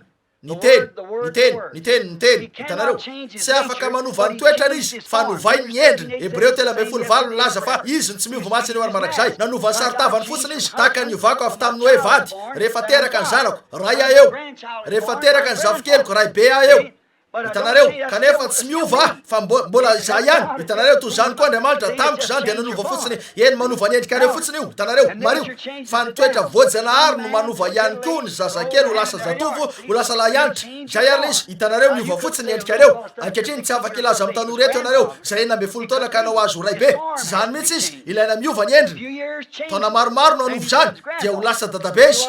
Azonareo ve tiako lazay fa lay olona ray ihany io tamin'ny fotoana rehetra, olona iray ihany. Lay Andriamanitra tamin'ny fotoana rehetra. Toy zay ny fomba anambarany ny tenany amin'ny vahoakany amin'ny fanaovana an'io. Mario, nandritra ny taonany ny andriavo nanambara ny tenany tamin'ny vahoakany izy, tamin'ny taonany Jesosy nanambara ny tenany tamin'ny vahoakany izy, tamin'ny taonany Fanahy Masina, tamin'ny zanak'Andriamanitra, zanak' David.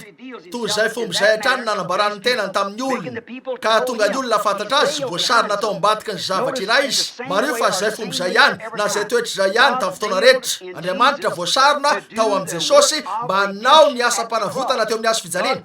Tsy afaka ho faty Andriamanitra amin'ny mahafanahy.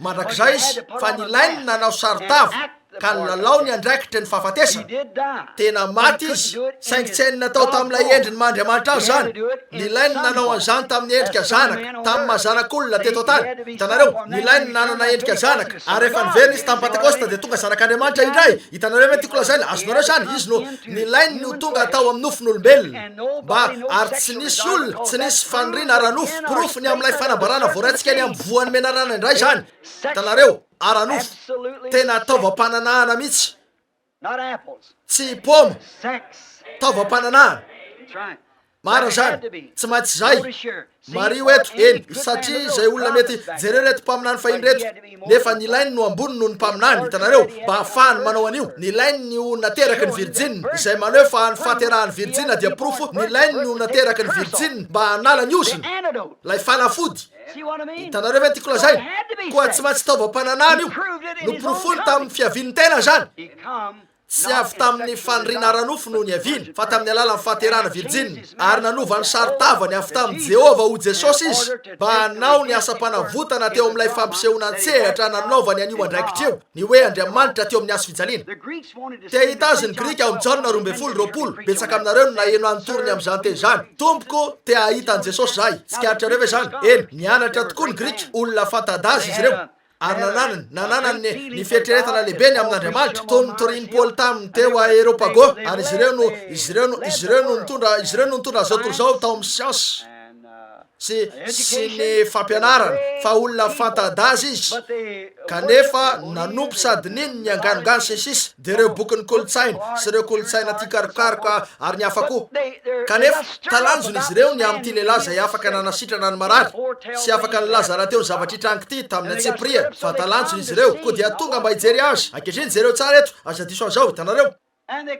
fa tonga izy ireo ka nilaza tamin'ny Filipo zay avy any Betsaida hoe tompoko tahita an' Jesosy zay ary Filipo sy ny anankiray tamin'ny mpianatra no nitondra azy hoe amin'i Jesosy mba hahita an' Jesosy mario eto na dia ireo teny netiny Jesosy na manina azy ireo azy satria tonga izy ireo mba hahita na izy azy nefa tsy afaka nahita azy hitan'izy ireo lay endrika nefa tao amin'ny tempolony izy tao amin'ny tempolony Andriamanitra voasarina tao amin'ny nofon'olombelona mario ny teny no lazay raha tsy latsaka amin'ny tany ny voambary eny ka maty dia mitoetra foana izy hitanareo tonga ny fotoana tsy hoe la dia ankalazaina ny zanak'olona eny ary tsy maintsy asandratra hiala amin'ity tany ity izy fa raha tsy tonga iory io dia tsy afaka hita zany mihitsy ianareo hitanareo teto nahoana ny tsy afaka hita an' Jesosy nisarotava izy nisarotava Andriamanitra nilan'Andriamanitra ny Grika ary indry fateo izy nefa tsy afaka hitany izy no lay sarona ary toy izany koa ankehitriny tsy afaka mahita azy izy ireo no lay sarona eo amin'ny tavan'izy ireo zany nisy saritava teo amin'ny reto Grika reto na voasaritava ho an'ny reto Grika reto Jesosy mario hoy izy tamin'ireo raha tsy latsaka amin'ny tany io voambary io dia mitoetra foana izy ireo tsy hainy nazavaina hoe nahoana inona no antony tsy nahafahany nahita azy olona irainy teo tonga mba hahita an'Andriamanitra izy ireo nefa olona no hitany hitanareo tsy afaka nahita an'Andriamanitra izy satria voasarona taminy Andriamanitra tazony ao an-tsainareo zany eto Andriamanitra dia voasarona tao amin'ny olona iray vitan'izy ireo no nanao hoe tsy misy olona mavita reo asy reo raha tsy Andriamanitra tsy misy olona mavita zany nefa nahoana ny misy olona eto sady indro fa voaseho amin'ny alalany ny asan'Andriamanitra hitanareo tsy nazava taminy hoe voasaron'Andriamanitra teo voasarona tao amin'ny olona izy teo toy ny na voasarona azy hatramin'izay fa voasarona taminy izy tao amin'ilay tempoliny olona izy Andriamanitra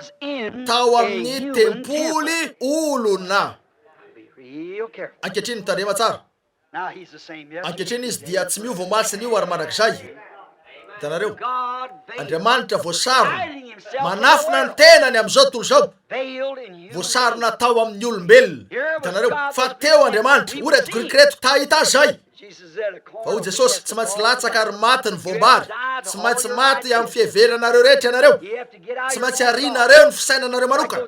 Tahaka ny reto mpianatra eto tsy hainy nazavaina ny amin'ny fihinanana ny nofony sy ny fisotroana ny rany, kanefa hitanareo nilain'izy ireo ny hofaty tamin'ireo zavatra ireo, maty ho amin'ny antony iray izy ireo, maty ho an'ny Kristy. Na inona zava-misy, na toy inona endriky ny faharesena mety nananana, ninony izy ireo hatrany io na dia zany azy. Afaka nahitany tao amin'ity lehilahy ty izy ireo, lehilahy iray ninana ny sotro na njony natory sy ny maro hafa koa nateraka teto an-tany, sady niara nandeha taminy, resaka taminy, nanao fitafiana toy ny sasany taminy ihany, nefa Andriamanitra io. Koa tsy afaka nahita azy ny Grika satria voafina taminy izy tao amin'ny olombelona iray. Mario ny teniny tamin'izy ireo, raha tsy latsaka amin'ny tany io voambary io, Andriamanitra voasarina tao amin'ny endrika olona, nanafina ny tenany tamin'ny fahitan'izy ireo. Olona tsotra fotsiny no hitany, fa ireto voatendry raha teo dia nahita n'Andriamanitra. Ny ray nahita olona, ny ray nahita n'Andriamanitra. Hitanareo fa Andriamanitra voasarona tao amin'ny olombelona ny teo, koa samy marina ny azy roa saingy miankina amin'ny finoanareo ny amin'izay tsy hitanareo. Inonareo io na dia zany azy. Andriamanitra voasarona tao amin'ny olombelona, tao anatin'io nofo io izy, ary io nofo io no nanarona azy teo. Tritra ilay sarona, eny, mba hahatonga n'Andriamanitra ho voaseho. Tao amin'ny testamenta taloha, niafin'Andriamanitra. Fony teo amin'ny rakotra fanaovam-panavotana izy, teo amin'ny rakotra fanaovam-panavotana tamin'ny sarona. Tao amin'ny testamenta taloha, tao amin'ny tempolony Andriamanitra, kanefa niditra tao ny olona ka nivavaka tahaka izao, saingy tsaroa fa nisy sarona teo. Amen. Izay nanafina n'Andriamanitra, fatany fatao Andriamanitra, tsy afaka nahita azy izy ireo, tsy niseto eo intsony io mandriafy io. Mba tsikatrareo ve tsy nisy fotoana intsony tao amin'ny soratra masina hatramin'ny fotoana nidiran'io andriafy io tao ambadiky ilay sarona, dia tsy niverina ny seho toy izany intsony izy mandrapatonga ny ray tamin'i Jesosy Kristy. Voasarona fony teto tany izy dia nilaza hoe avy tamin'Andriamanitra aho ary verina amin'Andriamanitra. Avy eo Paoly taorinina fatesany nandevenana azy sy nitsanganana raha teny amin'ny lalana ho an'i Damaskosy, dia teo indray io andriafy io. Inona ary zany? Nivoaka avy tao ambadiky ilay sarona. Voninahitra ho an'Andriamanitra.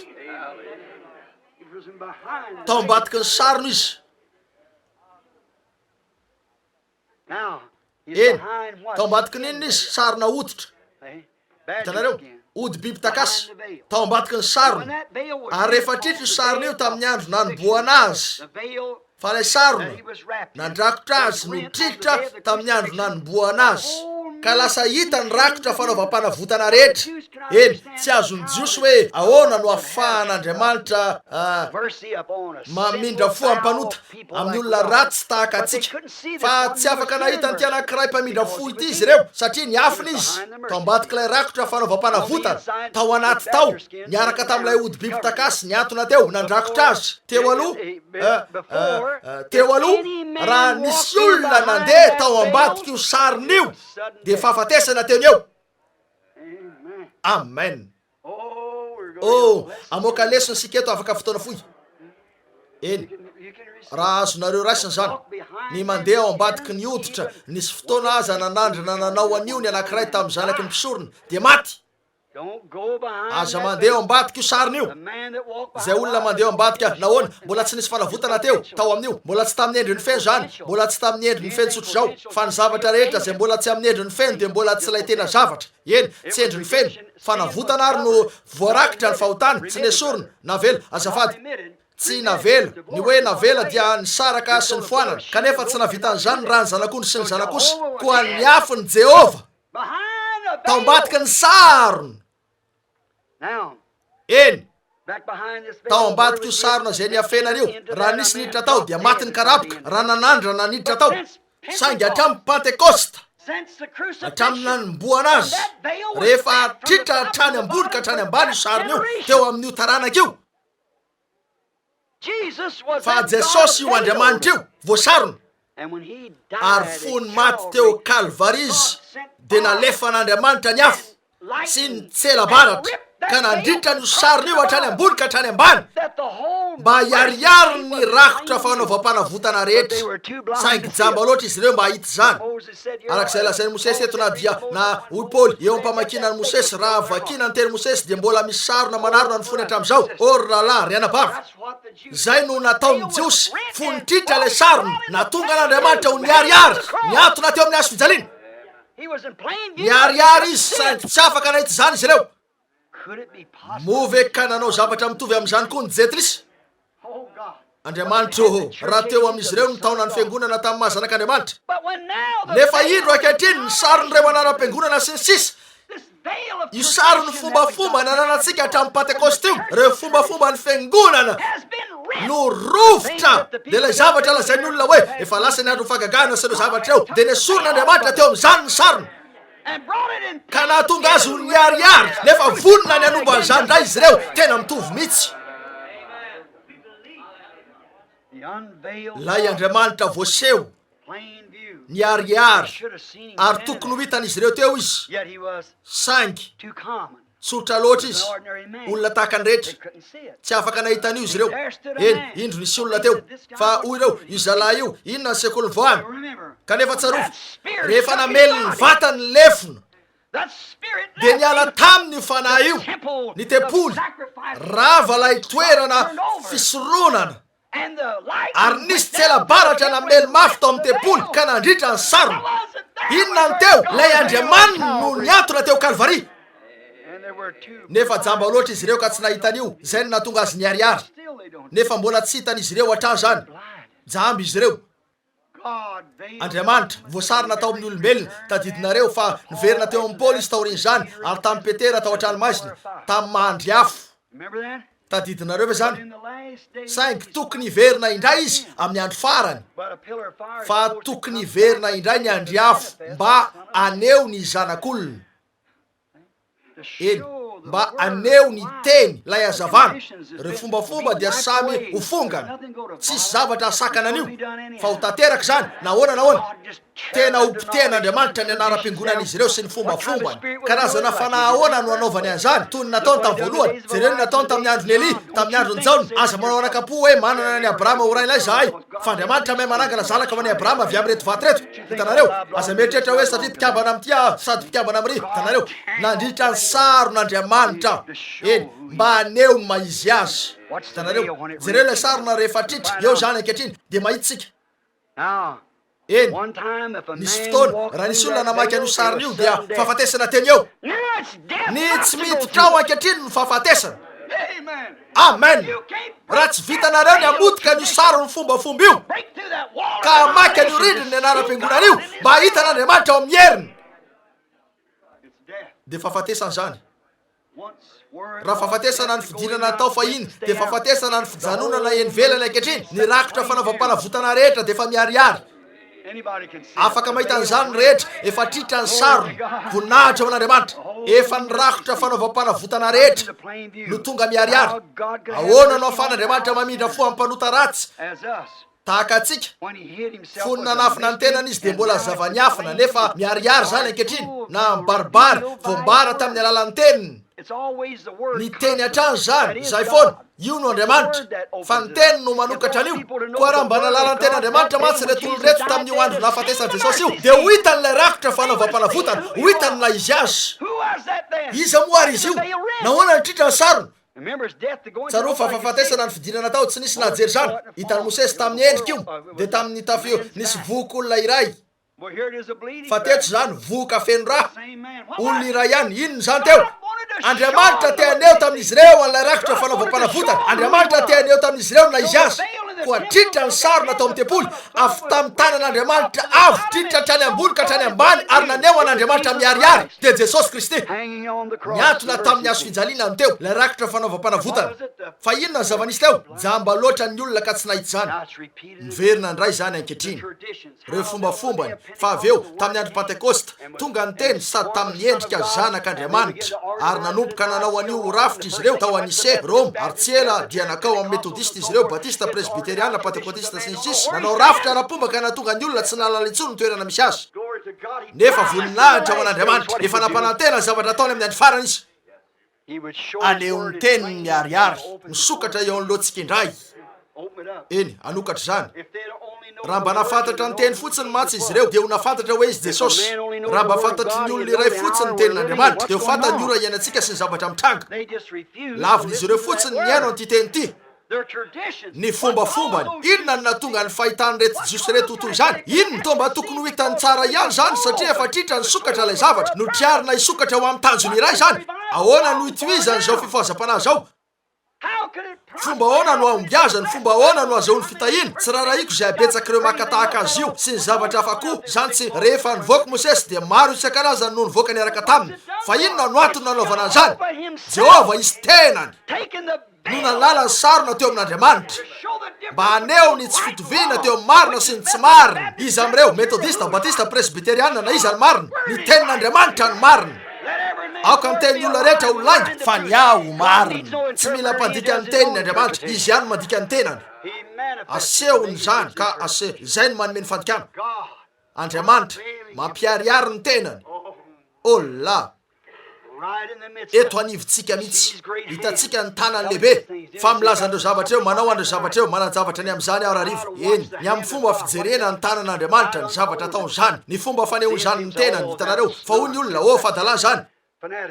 Fientanetana ny eto zava-poana ny amin'izany fadalà zany, Belzebub zany, devoly zany, mpanao tsara zany, toy zao zany. Hitanareo izay zavatra ihany no olona zaindreo taminy.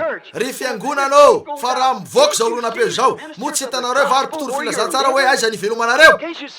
Mo tsy hitanareo va ny ora misy atsika? Andriamanitra maneho ny tenany, manao ankilabao. Jereo nalainy io saron'ny tempoly io ary nitriariny zany mba hahafahany izy ireo mahita n'Andriamanitra miariary. Nefa jamba loatra izy mba hita zany, ary zay koa no ataony ankehitriny. Mametraka ny teniny eo anatriany rehetra dia izay nampanantenainy. Ny fampanantenana rehetra ao amin'ny teny dia tena mipetraka eo anatriantsika miariary. Fantanareo hoe nataon'ny fiangonana Jetlisy toy ny zavatra nataon'ny fiangonana Josiany. Jamba loatra mba hita zany. Izay fotsiny fa hoe amin'ny fony tahaka ny tamin'izany andro zany tsotro zao io. Mario fa fahafatesana ny mitoetra lavitra ny zany ankehitriny. Tsy maintsy miditra ao amin'izany amin'ny alalan'io sariny io ianareo na tsy ho tafiditra. Toy inona no namindran'Andriamanitra fo tamin'izy ireo? Nefa tsaroviny zava-nisy hoe Andriamanitra no teo ampanehoana an'izay tao ambadika io sariny io. Jereo ny tao ambadika ilay sarona, ny teny. Nanarona inona zany? Ny teny. Inona nisy teo? Lay tao amin'ny fiara. Ny teny no niafina sy voasarona tao. Hitanareo fa Jesosy io teny teo io ary izy io teny eto io. Fa ilay sarony nofony no nanafina an'io ary ny sarony fombafomba ankehitriny no manafina ny teny indray ny hoe tsy marina io kanefa marina zany. Andriamanitra no manambara an'io, mampielina izy azy toy ny famirapiratany masoandro eo anatriany rehetra. Nefa diso amin'ny fahitana an'izany izy ireo. Andriamanitra mamindrafo aminay. Raha nitandindona Mosesy avy eo amin'ny fanatrian'Andriamanitra niaraka tamin'ny tenin'Andriamanitra ho an'io taona io. Ankehitriny jereo ao amin'ny Exodosy 9:10 siketo aza diso an'izao eto. Exodosy 9:10 avy eo amin'ny fanatrian'Andriamanitra Mosesy na 20 sy 2:20, 9:10, 20 sy 2:20 avy eo amin'ny fanatrian'Andriamanitra Mosesy. Niditra tao amin'ny teny izy, efa voasoratra ny teny ary izy teo amin'ny fanatrian'Andriamanitra niaraka tamin'ny teny. Izy no nanana ny teny ho an'io taona io. Nisy teny ho an'ny taona tsiraray. Fa raha tonga Mosesy dia namirapiratra loatra ny tavany. Hitanareo tao aminy ny teny vonona ny voaseho omena ny vahoaka. Ny tena teny Andriamanitra nanoratra zany ary teo a Mosesy zany. Mario fa teo a Mosesy zany no sady vonona ny voaseho. Fa izy no teny ho azy ireo. Izy no teny velona. Voafiny no sarona ny tenany. Nilainy Mosesy ny nametraka sarona teo amin'ny tavany. Nahoana? Izy io teny io teo. Amen. Manapatonga io teny io nampahafantarina dia nilainy Mosesy nanarona ny tenany. Amen. Hitanareo ve zany? Na iza misy ny teny dia voasarony zany. Nanana ny teny Mosesy. Ankehitriny tsarovy rehefa voaseho ny teny dia niverina ho Mosesy indray Mosesy. Hitanareo fa raha mbola tao aminy teny mba homena dia Andriamanitra izy. Eny tsy Mosesy tsony izy teo, izy no nanana ny tenin'ny tompo any taona io. Tsy nisy afaka naninona azy mandra-patapitra izany. Nanana an'io teny io teo aminy izy, koa noho izany rehefa nanatony izy dia nampiviloloany ny olona. Tsy hain'izy ireo nazavany izany, niova fijery izy ireo teo. Efa olona hafa ny teo. Tonga niaraka tamin'io teny io izy, ary nametraka sarony izy hoy ny Baiboly teo amin'ny tavany. Satria teo aminy ny teny, sady izy no teny ho azy ireo. Ankehitriny jereo, raha Mosesy, ry rahalahy somary anindrona ny eto, fa raha Mosesy, arak'izay lazain'ny Paoly ato amin'ny Kortianina faharoa, toko 7, raha nilainy Mosesy ny nanarona ny tavany niaraka tamin'io karazana voninahitra teo amin'io. Hitanareo, noho io voninahitra natioraly nisy teo io, dia io lalàna natioraly nisy teo io. Ary raha Mosesy fantany fa ialevony zany lalàna zany, saingy lehibe loatra ny voninahitra ka nanajamba ny olona, koa nilainy izy ireo no nametraka sarona teo amin'ny tavany. Hanatombo toinona ny amity. Olona jamba ara-panahy. Nandalo ary zany voninahitra zany, fa ty voninahitra ty no mitoetra. Hitanareo, lalàna ranofo no teo a Mosesy, ny fanameloana, tsy fahasoavana na ny afako, fa nanameloka anareo fotsiny zany. Saingy ty resahatsika, tsy nisy famelan-keloka teo, fa nolazainy anareo fotsiny nataonareo. Fa ity no manome anareo ny fomba ivoahana, ary rehefa miariary io teny io. Oh la, hotoinona ny endriky zany, ilainy zany ny voasarona. Tsy maintsy voasarona zany, marivo ankehitriny. Koa ny fanahy no voasarona tao amin'ny tempoly olona. Eny, mba hitenenany an'ireo teny natioraly amin'ny alalan'ny sarona natioraly. Ankehitriny, Paoly no miteny eto, ary raha zay dikan'izay, lay teny fanahy, mpanompo zay tsy amin'ny soratra zay lalàna, fa nampaleo anay ho mpanompo amin'ny fanahy, fa ny fanahy no mandray ny soratra ka maneho azy. Lalàna fotsiny io zay tokony ho tandremana hoe aza mijagajaga, aza mangalatra, aza mandagy, aza manao an'ity, an'izao na izao koa. Hitanareo, nilainareo tandremana zany. Fa ity kosa dia fanahy zay tonga eo amin'ny teny fikasana ho an'izao taona zao, ka mamoaka sy maneho tsy vato fisaka roa akory, fa ny fanatrehan'Andriamanitra velona. Tsy hoe fisainana anganongano avy amin'olona na karazana hodinina fanovamaso, fa lay fampanantenan'Andriamanitra mihitsy no voambara sy tonga voaseho anatriantsika. Ho ao ambadiky ny sarina toinona no isy azy. Nefa ny overan'io, hitanareo, tena lehibe loatra zany ka natonga ny olona ny lobavy izy ireo rehefa hita ny fidinan'i Jehova tao amin'ilay andriafo, ka nanompoka nampizogozona ny tany sy ireo zavatra nataony, ka nyrehetra afo ny tendrombohitra. Fa raha nisy olona aza nanandra nanakeo amin'io tendrombohitra io, dia levony. Tena lehibe loatra zany ka na de Mosesy aza niororona ny loana ny fizogozonana, koa raha ny tendrombohitra ihany no nampirorony tamin'io fotoana io, dia ampiroro ny lanitra sy ny tany izy amin'ity indray mandeha ty. Ahoanany amin'ity voninahitra ity? Raha voasarona tamin'ny sarona natioraly zany, ity tena de voasarona tamin'ny sarona ara-panahy, koa aza miezaka ny jery natioraly, fa midina ao amin'ny fanahy. Jereo ny toerana misy anareo, jereo ny ora iainantsika. Mba misy dikany aminareo ve zany? Hitanareo, misy sarona ara-panahy eo amin'ny olona, hoy izy metodista, tsara toy ny hafa rehetra, batista, efa pentekotista. Tsy tsapanareo ve fa sarony fombafomba zany zavatra zany, manafina n'Andriamanitra aminareo zany. Reo zavatra no manakana anareo tsy akasitraka feno. Oh, hoy ianareo hoe mikikika sy mitsamitsambikina, hoy izy ny teny rehetra, anankiray tamin'ny teny rehetra ihany no tsy ninony evo. Hitanareo, tenin'Andriamanitra feno no ilaina, dia ny fampanantenana ho an'izao oro zao tonga voaseho. Hitanareo, mario ary arakaraky ny andro sotsika, betsaka ny azo ambarana anako eto, fa 20 pejy eo no eto amiko, nefa zany ny voasoratro, nefa tsy resaka an'izy rehetra. Hitanareo, andefangana voasarona tamin'ny sarona natioraly izy talohan'ny nafahany nanonona ny teny tamin'ny olona. Ankehitriny, ilain'Andriamanitra ny manarona ny tena arak'izay nampanantenay ao amin'ny nofon'olombelona. Andriamanitra, azonareo ve zany? Ilain'Andriamanitra ny manarona ny tenany ao amin'ny nofon'olombelona, ary manisy sarona ara-panahy eo amin'izy ireo. Oreo, fa za de zao, mba hahafahany ny teny amin'ny olona. rehefa io sarin'io zay sarony fombafomba no tritraka miala zay vao de lay filazana izy ireo hoe fa efa lasa ny andro fagakana nisy olona nytentamiko ndray andro nisy mpitoroteny batista kely tany tonga teo amiko rahala green roa izy rahala branam ity misy zavatra noerako anao izy miezaka ianao ny atonga ny olona tao amin'ny ramada inony fonina anao fivirina tao zay izy miezaka ianao ny atonga ny olona inony taona apostolika ka ivelona ankehitriny ho toniny hoe ao amin'ny taona apostolika izy ireo izy ny farana niaraka tamin'ireo apôstoly ny taona apostolika hoia zany ve eny hoia iza le olona ny teny tamin'ny taona apostolika hoy izy ny apôstoly 12 tao amin'ny efitra ambony hoia fa tsy tao anatiny paoly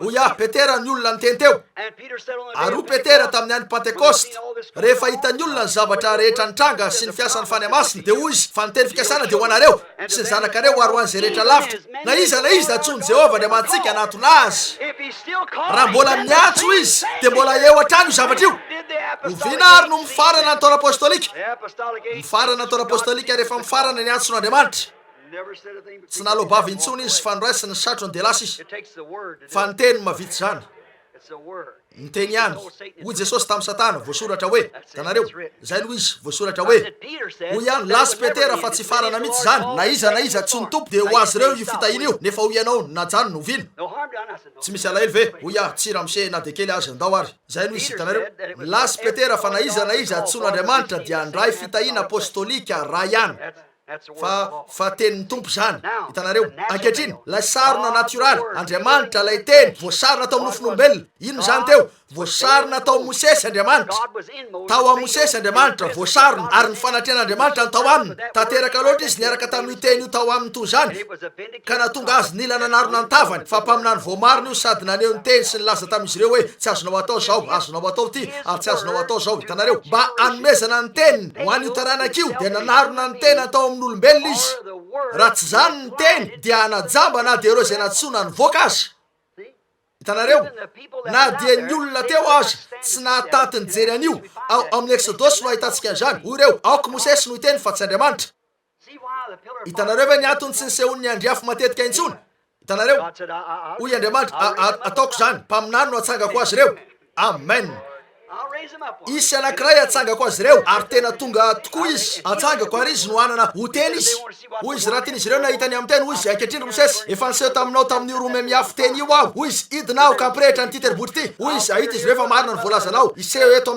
amin'ny alalan'io zavatra mirehitra io ihany aho iseho eto aho ka naprofo amin'ny olona namarina ny fanomponao zay no nolazainy any Mosesy teo tamin'ireo teny reo Mario hoy izy ankehitriny de ho ankalazaiko anatriany vahoaka ianao hoy izy eny efa nambaranao azy ireo fa niaona tamiko teo amin'ny rome miafy ianao nefa idinao ankehitriny la iafy teo ihany ka mela ny olona hita fa tena tsy mandangy ianao ny amin'io azonareo profona ara-tsatifika zany eny raha tianareo hitanareo idina mihitsy akapafantatra azy ireo ary rehefa nanomboka nikotrika izy rehefa nanomboka nikotrika Jehova hoy ny vahoaka tsy aoka tsy Jehova no hiteny fa ho faty zay hitanareo ny lainy io voasariny koa nanarona ny tena tao a Mosesy Andriamanitra sady nanomena Mosesy ny teny ary Mosesy no nidina sy nanambara ny tenin'ny tompo tao amin'ilay sarona nandrakotra ny tavany zany ve Jehova voasarina tao amin'ny endrika mpaminany satria ho tena ary nilaza Andriamanitra fa tsy resaka amin'izy ireo toy izany intsony fa amin'ny alalan'ny mpaminany ihany no hitenenany amin'izy ireo izay ihany no fomba hitenenana nanomboka teo izay ihany no fomba tokana ny tenenany marina zany tsy misy fomba hafa mihitsy tsy mandangy izy Mario Mosesy rery no nanana ny teny eny tsy nisy andian'olona nidina teo tsy nisy andreo fariseo mihitsy nareo sadiseo sady tsy nisy kakarazana fitokona navondron'olona Mosesy ny teo lehilahy iray ny teo aminy tsy afaka nandray fisainana roa na telo samihafa izy lehilahy iray ny nalainy Mosesy no nanana ny teny ary Mosesy rery na de Joshua aza tsy nanana zany tsy nisy olo-kafa nanana an'io amen Joshua de general teo mpitaritafika Joshua teo mpino Joshua teo kristiany iray fa Mosesy no mpaminany tsy afaka ho tonga tamin'ny Joshua ny teny tsy maintsy Mosesy ny natongavana izy no mpaminany lehibe tamin'ny Urim Mario tsy tonga teo amin'ny Joshua mihitsy ny teny raha tsy efa lasy Mosesy tsy tompoko mifampiraraha amin'ny olona iray amin'ny fotoana iray Andriamanitra de iray hitanareo ankehitriny Mosesy rery ihany no nanana ny teny fa tsy andian'olona jereo nampitandrina ny olona rehetra Andriamanitra mba tsy hanandrana ny anaraka ny Mosesy ao anatin'io sarin'io reo mpakatahaka tanareo na vehivavy na lehilahy na mpisorona na izy zany na izy na inona fatsarany na olona toinina izy na toinina aja na toinina na izy azy efa nampitandrina izy aoka ho Mosesy rery ihany no tonga ary raha nisy olona na biby ka nikasika an'io dia tsy maintsy maty eo aza makao ambadika io sarin'io olona ray ihany ny tompon'io sarin'io anankiray ty afatry ty tanareo tao amin'ilay tempoly nisy olona iray niditra tao isa-taona voaositra sady voatendry niditra tao tsy hoe ivoaka miaraka amin'ny tena fa nolotra ny raha fa na dia ilay niditra teo anatrehan'izany aza dia raha ihany fa maty zay olo-kafa hitanareo maty ara-panahy izy ireo ankehitriny sarona ara-panahy no eto hitanareo sarona natioraly tamin'izany sarona ara-panahy no eto hitanareo tsy mitsahatra ny miditra ao ambadika ao izy ireo na inona mety lazainareo aminy fantatro hoe fantatro zany eny ataovy ary tsy misy olana fa milaza fotsiny io tsaro fa fahafatesana ny loza farany tao Egipta talohan'ny Exodosy ny fahafatesana ara-panahy ny loza farany eto tany alohan'ny Exodosy fa hodorana sy verina ho amin'ny vovoka izy ireo ary ny marina no andeha eo ambonin'ny laveniny fa fahafatesana ara-panahy no zavatra farany ny fandavana ny teny mario ankehitriny nampitandrina ny olona rehetra Andriamanitra mba tsy hanandrana ny anaraka ny Mosesy ao anatin'ilay sarona afo tokony voasarony Mosesy tokony hivoaka toy izany izy niditra tao Mosesy tamin'ny maha Mosesy azy nakao amin'io andry afo io fa rehefa nivoaka avy tao izy dia voasarony satria niditra tao izy efa niala tamin'ireo fombafombany ny fombafombanyireo loolona efa hitany ny andry afo saingy miditra ao amin'ny andry afo izy eto hitanareo amen ary nivoaka avy tao voasarony ny tenin'Andriamanitra tao amin'ny lehilahy iray voasarony indro izy fa mivoaka eo la to mahitsy zany aho nampitandremana mba tsisy olo-kafa nanandrana tsy nisy olona navita nakataka an'izany tsaratsara ho anareo tsy manao hitanareo na mpisorona na olo-masina na izy io na izy kardinaly eveka na hafa koa fa izay manandrana ny miditra ao amin'io sarina io dia maty nampitandrina azy ireo Andriamanitra tsy misy fakatahaka ho ekeny anankiray no nanambarana ny teniny toy izany hatrany mpaminany iray no tonga niaraka tamin'ny tenin'ny tompo tamin'ny taona tsiraray tamin'ny fotoana rehetra manerana ny soratra masina anankiray no niavian'ny teny tamin'ny taona rehetra mitovy hatrany na dia ny teo amin'ny taona fiangonana azy hatramin'ny voalohany ka hatramin'ny farany nanana ny toerany sasany marina zany mario nefa mijanona lavitra n'io andry afo io hitanareo lesona toy inona no ianarantsika eto hitanareo samy teo Mosesy ny olona rehetra ary ny olona rehetra tadidinareo ve ny voalazany tantara sy ny sasany tamin'izany oreo endry Mosesy andraso kely aloha betsaka loatra ny zavatra zakainao hitanao eny misy lehilahy hafa natsoan'Andriamanitra koa eto marina zany izy ireo nitsiraray samy nanaraka tsara ihany raha mbola teo ampandehanana saingy rehefa nisy anankiray nanandrana ny anandra tena ka aka ny toeran'Andriamanitra izay nomeny any Mosesy izay efa voatendry raha teo sy voalahatra ho amin'io asy io ka nanandrana ny akan'io dia nilatsaka ny afo ary nosokafa ny tany ka nitelona azy ireo avy hatrany hitanareo mitandrema tsara hitanareo aoka ho kristianina ho an'Andriamanitra tsara fotsiny sady feno toe-panahy mendrika mino ny teny hitanareo mijanona lavitra n'io andry io lesona re zany niseho voalohany tamin'ny Mosesy teo amin'ny romemy afo Andriamanitra voasarina tao amin'ny andry afo Andriamanitra eno tsara fotoana foy ankehitriny Andriamanitra tonga teo amin'ny Mosesy aloha voasarina izy tao amin'ny andry afo Andriamanitra ny afo natao ambadiky ny romemy eny toy ny tao ambadiky ireo oditra eny teo amin'ny rakitra fanaovam-panavotana tamin'ny alitara hitanareo voasarina izy teo voasarina hatrany izy ary rehefa tonga teo Mosesy izy dia tao amin'ny andry afo voasarina tao amin'ny andry afo saingy teto teo anatrehany vahoaka no nanamarinana an'Andriamanitra azy tamin'ny alalan'io andry afo io ihany hitanareo o Mosesy jereo eto azonareo ve zany avelanareo andeha lavitra ve ny fisainanareo vitanareo ve vitanareo izay manatsofina aoka izy ihany hitanareo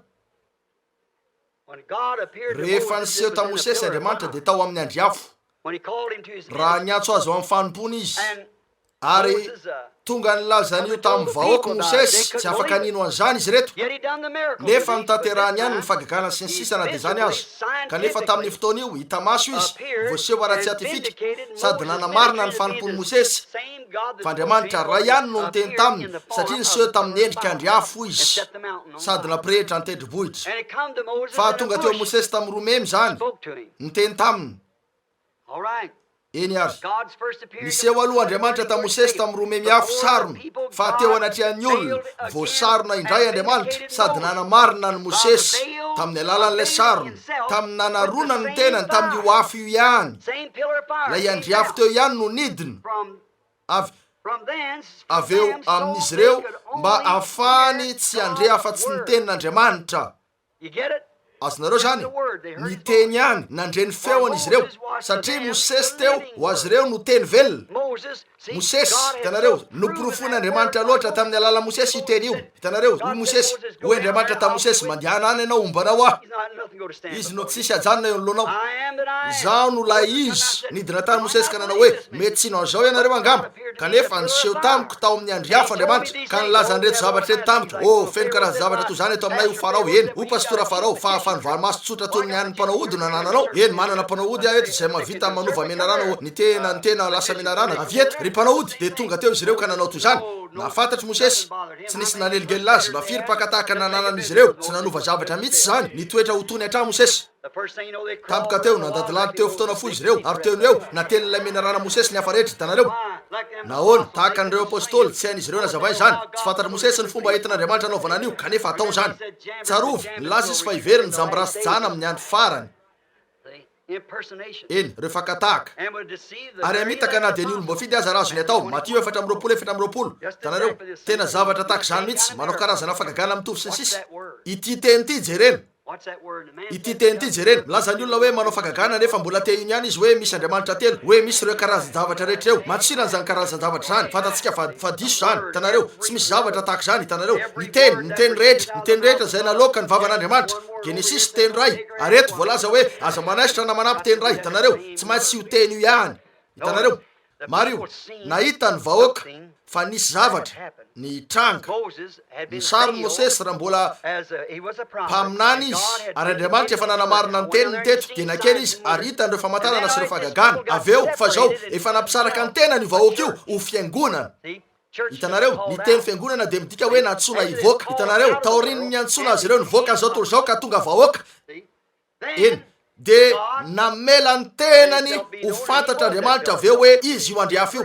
noporofony ny afatry Mosesy hitanareo izy lay andriafo teo mety nalan'izy ireo sary zany everiko raha nanana fakatsara izy satria ny rehetra afo ny rehetra kanefa noporofony izy ireo fa noporofony Andriamanitra fa marina lay afatra efa teo ny afatra teo ny rehetra tsy hoe lary dia isy ny Exodosy ho azy ireo nosaronany ny mpaminaniny ho an'ny vahoaka ny Exodosy io ny vahoaka eritrereto efa hitan'izy ireo fa nisy zavatra nitranga taminy efa niavaka izy teto tamin'ny Israelita rehetra niavaka izy niavaka ny afany niavaka tamin'ireo mpisorona niavaka tamin'ny hafa rehetra hitanareo olo-kafa izy teo nahita zavatra nitranga ny vahoaka Andriamanitra no nanarina ny tenany tao amin'ny mpaminaniny mba hanambara ny teniny tamin'izy ireo zay ny zavatra nataony Mosesy io teny velona ho an'ny vahoaka io voasarona tamin'ny alalany andriafo nanambaran'izay ho voasarona ty warina ao ambadiky reo ody biby tanareo tokony Mosesy aloha no iavin'ny teny tanareo Mosesy no nanana ny teny nosoratan'Andriamanitra izy ireo tsy nisy olona afaka nandika azy Mosesy aloha no tokony andika azy zay no antony nanarona ny tavana satria izy hitanareo ve zany hitanareo ity ary zany azotsika ratsiny ty etsika ty sy ny maro hafa koa eto saingy tsy maintsy ilainy no voambara mba ahafahany ho voambara de nilainy Mosesy ny tonga Andriamanitra ho an'ny vahoaka ho ianareo fadalana zany eny nilaza izy na izy tenany aza de nanao tamin'ny Mosesy hoe ho Andriamanitra ianao ary arona ho mpaminaninao hitanareo koa tonga teo izy eny nilainy nanarona ny tenany satria tao ambadiky ny sarina hatrany Andriamanitra oh la hitanareo ve zany niafina tamin'ny be sy ny maro Andriamanitra hoy izy raha eo mideranao afa nafenao tamin'ny endry sy manatsay zany fa nasehonao tamin'ny zaza madinika tamin'ireo zay te hianatra hitanareo Andriamanitra niafina tao ambadiky ny sarona nanarona ny tavany Mosesy ary no teny velona voasarona nahita an'io andriafo io ny vahoaka o reo resy lahatra zay zao Hitanareo aoka Mosesy no iteny. Hitanareo aoka tsy Andriamanitra no iteny fa rao faty zay niditra avy hatrany tao amin'ny andriafy io Mosesy. Hitanareo ary voalaza eto izy ankehitriny dia tsy teny amin'izy ireo toy izany tsony mpamilany nomeko azy. Hitanareo ary zay fomba zay hatrany nataony. Hitanareo hoy izy avelao andeha izy ireo ankehitriny saingy nilainy io mpaminany io nanana nyty teny ty raha ny fombafomba ny nanarina azy dia tsy Andriamanitra mihitsy ny naniraka azy. Raha ny teny nanarina azy dia namarina zany Andriamanitra. Fa Andriamanitra ny mandika ny teny manokana. Mosesy nanonona azy ireny, Andriamanitra nandika azy. Amen. O Mosesy ny tompo nilaza zao dia nanao arak'izay voalaza ny tompo. Izay ny nanamarina an'io. Eny hoy izy ankehitriny ry Mosesy azonao tsara, azony vahoaka ankehitriny. Eny efa naneo anao aho, efa nanamarina anao aho. Nanarina ny tena tao amin'ny mpaminany io Andriamanitra mba hanambara ny teniny amin'ny vahoaka. Mosesy teo no Andriamanitra velona ho azy ireo. Lay tenin'Andriamanitra velona tonga voaseho. Zay no antony nanarona ny tavany. Hitanareo ary fantatrareo moa fa toy izany ihany ankehitriny ny amin'ny tena kristianina voasarona eo amin'ny tsy mino. Hitan'izy ireo reny vehivavy lava volo sisy reny ary lazainy hoe jereo ane ty taolo ty ny vehivavy mamatotra ny volony ao aoriana ataony hoe misy gody vaky, misy gody fanolo ambony loha. Hitanareo voasarona tanteraka zany. Jamby izy ireo. Oy ireo ananako ny diplôma filozofia tsy rarahiko zay anananao fa mbola tsy mahalala ny teny ihany ianao. Zany mihitsy. Zany zavatra maivandany zany za raisa aloha ny lesona maivamaivany. Ahoana ny amin'izay olona milaza fa voasarina ao amin'ny fanatrehan'Andriamanitra izy nefa fombafomba ampiangonana notoriany. Mampalahelo mampahoneny zay manampy sy manaisotra sy ny maro hafa amin'ny fanatsofoany an'ireo heviny manokana sy ireo fisainany manokana fa tsy ny ten'Andriamanitra. Eny karazana sarona ahoana io? Ny fananana sarona ara-pivavahana. Efa nitriarin'Andriamanitra isokatra io sarina io. Oreo tsy misy zavatra toy ny hoe mpaminany zany. Tsy misy zavatra toy zany amin'izao andro faran'izao ny hoe apôstôly na mpaminany. Tsy misy zavatra toy ny hoe fanasitrana an'Andriamanitra zany. Tsy misy zavatra toy ny hoe pahitsy zany. Tsy misy tsony. Tsy misy zavatra toy ny hoe fahatanterahany marika 9 zany. Efa tapitra ny taona apôstôlika nasarin'izy ireo teo amin'ny olona zany saingy tonga teo mihitsy niaraka tamin'ny afo ny fanahiny masin'Andriamanitra nandrovitra an'io zavatra io hatrany ambony ka hatrany amba. No triarin'Andriamanitra ny sarona. Mosesy ny sarona teo lay tenin'Andriamanitra velona voasarona tao ambadiky ny nofon'olombelona tao amin'ny Mosesy ny andriafo mazava ho azy zay nanambara ny zavatra ho voasarona tio arina ao ambadiky ny hoditra. Hitanareo koa io le teny nomena ary ny teny aveo nisoratany zany aveo napetraka tao ambadiky atao sady mbola nosaronana satria tao amin'ny teny io hatrany Andriamanitra. Amen. Izy de teny zay foana tao amin'ny teny io izy. Zay no mahatonga ny teny io tsy maintsy voasarona. Rahalahy ranabavy voarainareo ve zany?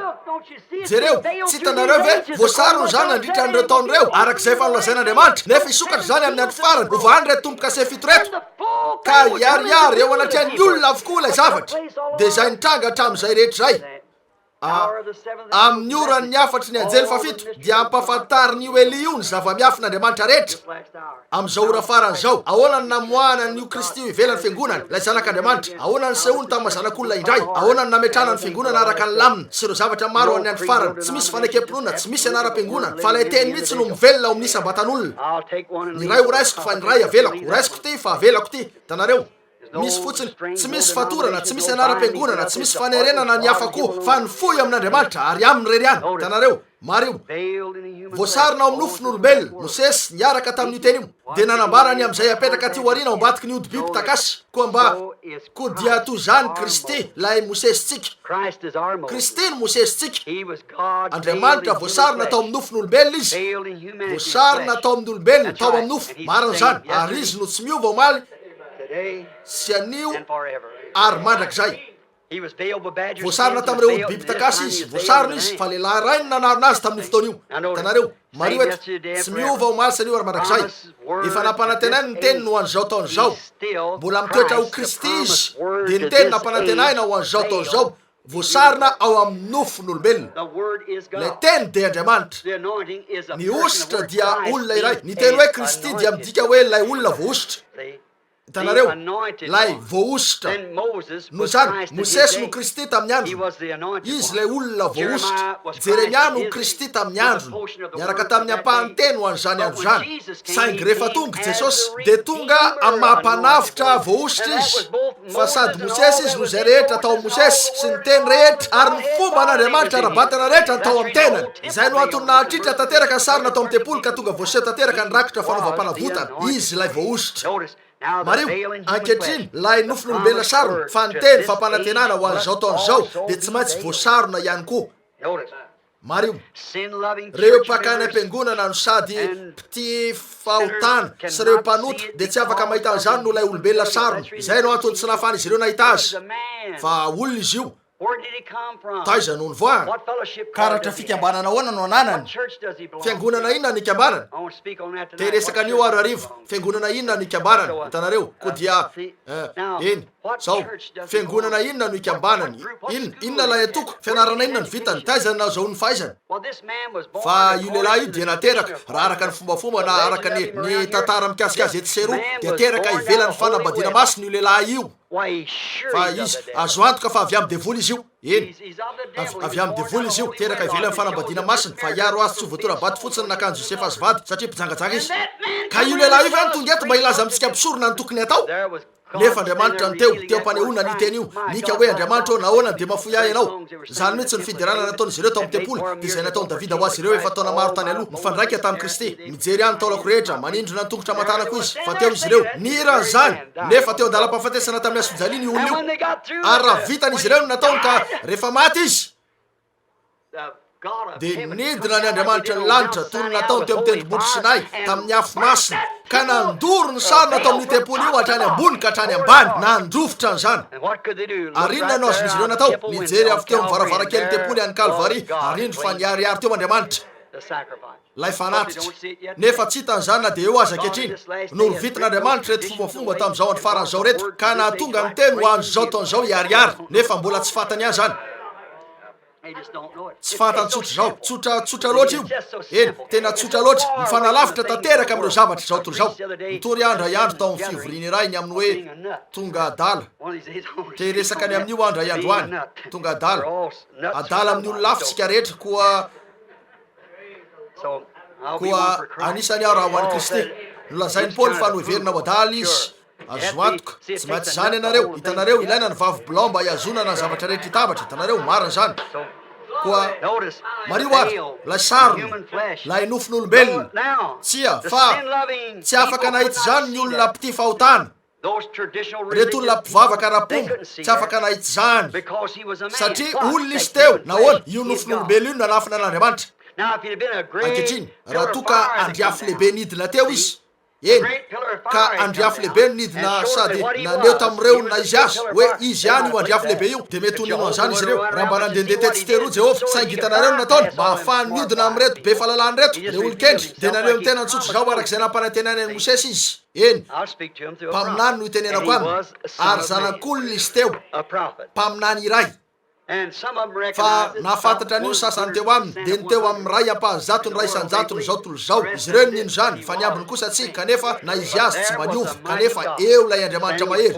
no niariary teo le rakitra fanaovam-panavotana maty izy raha indro fa reo zanany mihitsy no laza reo zanany mihitsy ny teo nanao hoe tsy milaza ay aoka izy iala nororana izy raha ny tandindony tany aloha Davida rehefa niala teo amin'ny tempolo mpanjaka ny lavina nakely amin'ny arabe izy ary nisy zatovo karazana zalaky le maina na dadilady teo zay tsy tia azy mihitsy niantso azy hoe mpitsara velatsiratsy nantony zany norano ny tavany de nitsoahany le mpiambina ny sabany hoy izy avelako eo aminy valo lohany io alika io nefa izy nandrona ny mpanjakako hoy Davida avelao ihany izy fa Andriamanitra nolaza azy an'io ary mety tsy fantatra Davida kory ny voalaza niakatra teo tendrombohitra izy mijery tao aoriana ny tomany valonjato taona tateo aoriana ilay zanako Davida niakatra teo amin'ny tendrombohitra ihany tazan-davitra ny tomany any Jerosalema mpanjaka ny lavina ary norain'izy ireo ny tavany tsy hitanareo ve zavatra mitovy ihany hitanareo ve ny fivoahany ty teny ty hatrany ny fizotra an'izany mandraka ankehitriny laviny maro isatrany eny fa olombitsony nino eny hitanareo tsy afaka nino azany izy ireo reto griky reto tsy afaka nahita azy fa atao amin'ny tempolon'olombelona izy fa hoy ireo jesosy no anaran'ity lehilahy ty avy any nazareta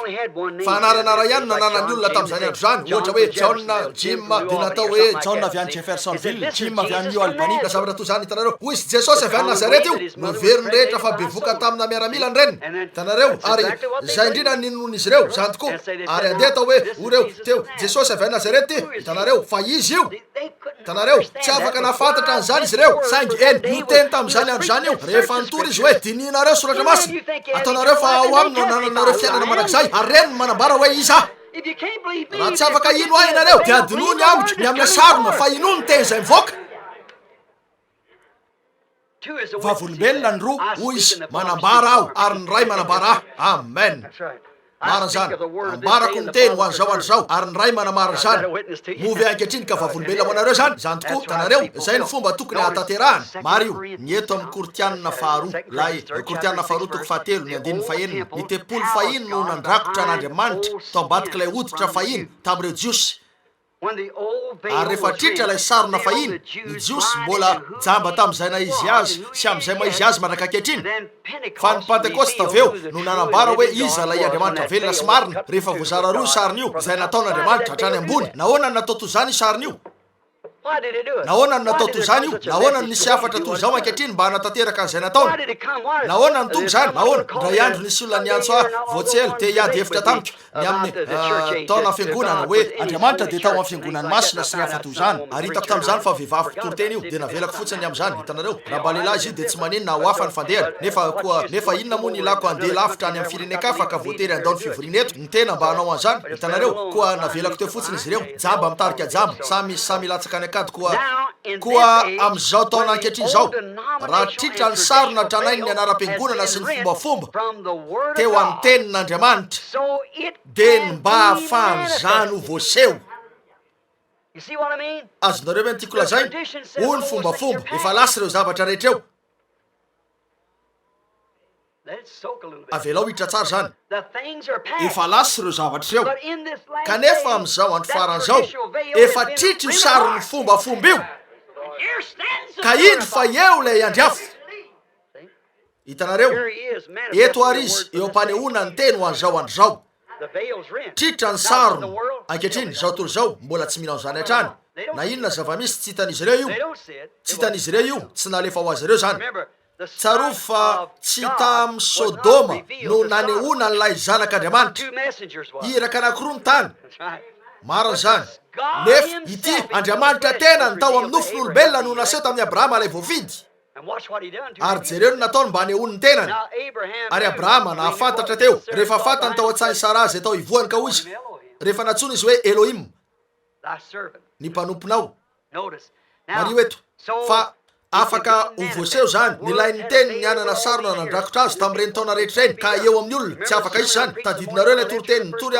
ny maraina nandehanako voalohany ny amin'ny Goliata sy Davida hoy jereo lay manao fiakany etsy ka milaza fa efa lasa ny andro mifangagana ary ao reny oronapeo reny fa mifampitohy jereo ny tsiraray ny fomba natonga an'izany ho ny ana zavatrany raha manana sofina iaino ianareo eny maso ahita ahoana hoy misy an'ity tontolo ara-pivavahana lehibe ty eo am'izao taona satifika zao manao hoe tsy afaka isy zany kanefa hoy mo Andriamanitra tao amin'io hazavana io zay tsy mbola azo sary hatrizay afa-tsy indray mandeha tsy mbola azo sary mihitsy tsy tetsy amin'ny renirano zany fa tsy mbola azon'izy ireo sary io hitanareo hoy nolazainy hafa isy zany andefa niantso izy ary iparitaka any amin'ireo firene zany na de ny mpampianatra devisy aza nolaza hoe ianao ve zay atreo amin'ny fianarana ambaratonga voalohany tamin'ny dingana fahafito no andeha hivavaka ho an'ireo mpanjaka sy mpanapaka ka hiteraka fifoazam-panahy zay iparitaka amin'ireo firene hoy zay ny voalazany ary nitrangy zany tanareo nitrangy zany zay ny zavanisy eny tsy mila fandikana hafa izy nataony zany hitanareo efa nataony io mandika ny tenany zany ka miantso ny olombofidiny eny avy amin'ny karazam-piainana rehetra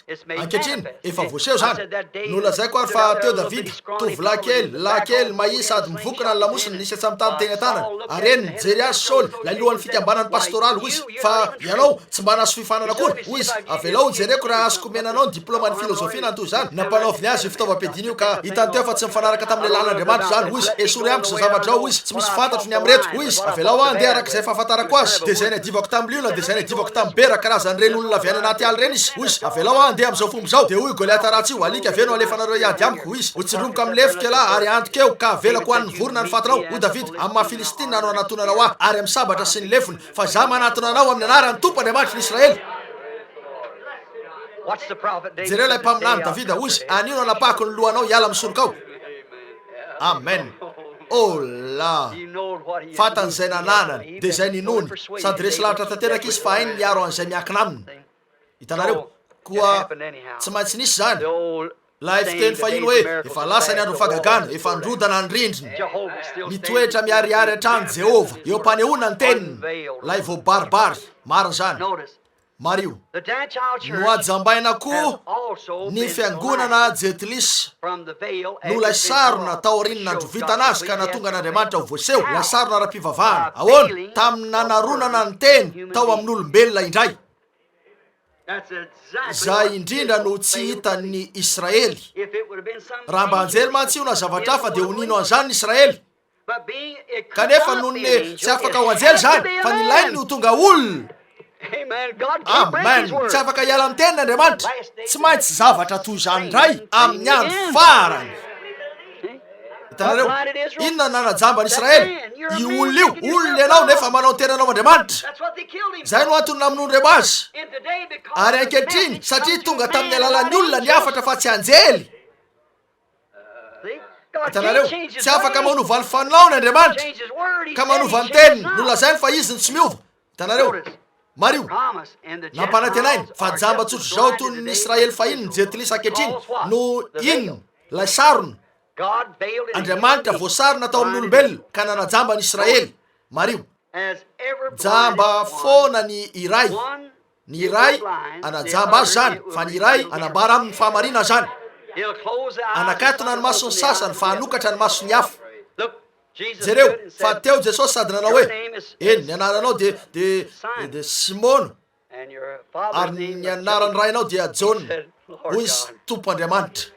Hitanareo Philippe hoy izy taiza ny nalalanao hoy izy indro ny Israelita tsy misy fitaka ary hoy izy Rahaby io taiza ny nalalanao ah hoy izy talohan'ny antsony Filipo anao raha mbola teo ambanin'ny hazo ianao de fa hitako hoy izy Rahaby io ianao ny zanak'Andriamanitra ianao ny mpanjakan'ny Israely fa nisy anreto nitsangana teo nanao hoe Belzebuby izy io. Hitanareo niteraka ino zany nanokatra ny masony anankiray nanajamba ny hafa. Inona lazain'ireo mpisorona eny Belzebuby ty zalahy ty hoy lay vehivavy kely fantatro fa avy ny Mesia zay antsoina hoe lay voaositra. Eny ho tonga lay voaositra tsy nanana mpaminazy zahay tsy maintsy mpaminany ianao kanefa ho tonga lay voaositra miandry azy zahay andro farany teo ho an'ny Jetlis na ho an'ny Jiosy. Hoy izy andro farany zao eny samy miandry ny Mesia ny Samaritanina sy ny Jiosy. Hitanareo hoy izy fotoana tokony isehoana ankehitriny fantatray fa rehefa tonga izy de anao andreto zavatra eto anambara aminay andreto zavatra eto hoy izy zany hoy izy nisokatra ny masony fa ny mpisorona no ajambainy zay foana no ataon'ny filazantsara manokatra ny masony sasany manambara ny fahamarinana amin'ny sasany raha indro zany fa manajamba ny hafa. Manana heviny roa ny sasany mety makeo amin'ny zanak'io ary mandefa ny fijeriny eo aminy ka hiala eo jamba ny hafa mety makeo aminy nefa hiaraka aminy raha miala eo. Zay ny mampiavaka toy zay nisy tamin'ny taona rehetra ny maizy an'Andriamanitra no voasarona tao amin'ny nofonyolombelona. Mario natao zany reo mpaminany de naizy an'Andriamanitra voasarona tenin'Andriamanitra izy reo tsy marina ve voasarona tao amin'ny nofonyolombelona koa tsy nitandrona ny amin'ilay mosesitsika ihany koa izy reo. Eny Jesosy Mario fa voasarona tao ambadika reo ody biby takasy fahiny zay tao amin'ilay tempolo fahiny lay teny voaseho tamin'ireo vato fisaka. Ankehitriny ezaka eto ny hijanonao anatin'ny 20 minitra raha azoko atao ka marana amin'ny 12 sasany. Mario raha matsikaritra ianareo raha matika petsivitsy eto hitanareo mba tsy azona mba tsy anafoizako ny ka ho lava loatra fantatro fa mafana ianareo reraka tao ambadika lay tempolo fahiny tao amin'ilay sarona inona ny tao ambadika tao inona moa Jehova inona ny afina tao ambadika tao inona ny nafen'ilay sarona. Oh alleluia inona ny nafen'ilay sarona nanafina ny teny zany lay sarona ody biby takasy fahiny no nanafina ny teny tamin'ny masony izy reo aranofo tao ambadika tao ihany koa nisy ny mofo aseho tao ambadika tao ihany koa nisy ny voninahitry Shekina saingy nafenina tamin'izy ireo zany rehetra zany nafenina avokoa zany ny voninahitry Andriamanitra rehetra de fa tao ambadika io ody biby takasy fahiny io. mariny zany saingy niafina tamin'ny masoaranofo zany rehetra zany toy zany koa ankehitriny antsoiny hoe andianao lirolera betaneta saingy tsy fantatra izy ireo ny miafina ao ambadika ao zay ny tsy fantany hitanareo Andriamanitra ary rehefa tamin'ny famindrapo ka nandrofotra ny sarony ho azy ireo mba hitany dia tafaletika loatra tao amin'ny fombafombany izy ka mbola miafina amin'ny hatrany io na dia amin'izao andrizao azy toy zany ankehitriny ny voninahitra ny herin'ny fanahy masina ny voninahitra sekina izay tonga eo amin'ny ny tena mino ny tiako ambareto dia izay mamela an'ireo asan'Andriamanitra sy ny finoana hiditra ho aminy mba hinono ny tenin'Andriamanitra dia miafina avokoa amin'ny mason'izy ireo ho reo efa lasa ireo zavatra eo hitanareo mbola mivelona any ambadiky ny sarina trano izy tsy ao ambadiky io sariny intsony ianareo rakizy madinika efa tonga miariary eo anatrehanareo Andriamanitra ndray andro rahalahy Fred Sofman rahalahy Tom Simpson tsy fantako na tonga ihany izy na tsy maro taminay no tao amin'ilay fiangonana batista ary nisy zavatra tena nafinaritra voalazan'ilay mpitoriteny samy nanao zay hoe amen traka ny olona rehetra tao amin'ny fiangonana sady nitodika taty aoriana hitanareo nahita sombitsombiny kely avy tao ambadiky ny sekina zay teo fantatra tsara ary somary faly ny tena raha nazo anio ho zay amin'ny fiteny hafa misaotra tompo hitanareo ary raha nisy zany voasarina loatra ireo olona ireo ka nimezany fotsiny eo tsy fantany mihitsy ny amin'izany hitanareo mbola voasarina izy ireo koa misy ny sasany ao anatiny fa ny sasany any ivelany koa nefa miariary eo amintsika Andriamanitra voafiny toy zany ankehitriny Andriamanitra rehefa tamin'ny famindrapony ka nandrofotra ny sarony dia tonga niariary izy saingy tafaletika loatra tao amin'ny fombafombany izy ireo ka mbola miafina amin'ny hatrany izy toy zany ankehitriny reo voninahitra rehetra reo miafina dia miafina ho antsika ao amin'ny Kristy lay teny zay tempolontsika ankehitriny ilaiko ny miditra lalidalina kely amin'io mamela noho ny fihetsepoko zao marainy zao fa efa ela tokoa nandriko nitondra an'izao za mirehetra tsotro zao atao anatiko zany hitanareo mario fa ny voninahitra rehetra ao amin'Andriamanitra dia ao amin'ny teny ny fitahina rehetra ao amin'Andriamanitra dia ao amin'ny teny miafiny zany ho an'izay tsy mino no re fombafomba hitanareo mety kolazainy nefa ao amin'ny Kristy zany rehetra zany nina izy an'Andriamanitra rehetra nandrotsaka ny tenany izy kenos ka tonga tao amin'ny Kristy ary isika ao amin'ny Kristy dia ao ambadiky ny sarony fa ao amin'ny Kristy ao ianareo nefa mino anareo aveo fa misy Andriamanitra telo manao batisa ho amin'ny anarany ray zanaka ary fanahy masina mino an'ireny fombafomba rehetra eny sareo zavatra enonareo reo zay avy amin'ireo rasa tsy mbola nivelany sarony ianareo hitanareo midira ao anatin'ilay sarony izy Kristy dia ny teny ahoana tsy nokony fanasitrana an'Andriamanitra tsy nokony amin'ireny fagagany reny sy ny zavatra toy zany fa hitanareo ianareo dia tsy ao anatin'ilay sarony tsy misy fantarareo ny amin'io hitanareo Kristy dia ny teny ary rehefa ao amin'ny teny sika dia ao amin'ny Kristy ary ahoana no ahafahako hoe ao amin'ny Kristy nefa mandany Kristy fa izy no nilaza hoe tsy misy letera azo ampina na esorinao ahoana nefa no ahafahanareo manala sy manampy eo hitanareo zay no maneho aminareo hoe sarona toy inona ny manarona anareo hitanareo ao aminy isika koa no isika hoe ao aminy dia mitoetra voasarina trany ho an'ireo mpivavaka sy ireo mpampianatra eo amin'izao tontolo zao eo ny voninahitsika zay ananatsika no sady ifalitsika ka mitoetra voasarina isika ho an'izay any velana dia sika indray no velona ho adala verisaina hitanareo marina zany fa isika zay ao anatiny ao amin'ny Kristy dia vita batisa tao aminy Kortiana voalohany 12 ao aminy ka mpiombona amin'io voninahitra io hitanareo kanefa tsy any ivelany fa mijeriny ao an-trano ianareo nefa lavinareo zany hitanareo koa asaina ho ao aminy ary sika ankehitriny mba ho mpiombona amin'izay rehetra maizy azy asainsika ho ao aminy zay ny afina ho an'ny tsy mino no lay sarony nofon'olombelona hitanareo malala ny voninahitra izy ireo vakiny amin'izany fa ato amin'ity teny ity zany ny voninahitra Andriamanitra sy ireo hafa toy zany nefa teny ihany zany ho azy fa ho antsika fampisehoana io hitanareo tsy hoe teny fotsiny ihany fa azo tsapahitanana amen hoy Andriamanitra misy mazava zay le teny nefa misy mazava ankehitriny tsy teny intsony io fa efa hazavana hitanareo mety kolazainy koa tsy teny voasoratra fotsiny zany ho antsika fa azo tsapahitanana ao aminy sika Now we're in John. ifalitsika zany ankehitriny mibanjy razy sika ankehitriny Now we see him. The mahita Word. sika ankehitriny de ilay tena maneho ny tenany It's hid out there because miafiny zany raha nivela satria nahoana voasarina ao nofon'olombelona zany tanareo hoy ireo tiandian'olony ty sekolotaizany nalian'izy ireo inona ny fianarana vitany aiza avy aiza ny toerana any aviany inona no andiany ikambanany hitanareo hitanareo tsy azon'izy ireo zany man said to the man of the misy lehilahy teta amin'ny lehilahy ray indray andro hoe ilainao ny mpikambana amin'ny anara-piangonany ray mba ho kristianina de hoy izy kristianina nefa tsy mpikambana amin'ny renina de raha izy God take this hoy izy cancer. ny son'andriamanitra tamiko no mamiadana hoy izy ahoana ary no hevitrany am'izany dokotera izy io He said, show me the hoy izy denomination. aseho azy anara-piangonana mavijana All hitanareo right. See, eny ary hitanareo voasarina foana zany ao amin'ny kristy isika eny toy ny nisy hatramin'izay mahita azy ny tena mino rehetra the word of de ilay promise teny of nampanantenaina ho an'io andro io openly zay voaseho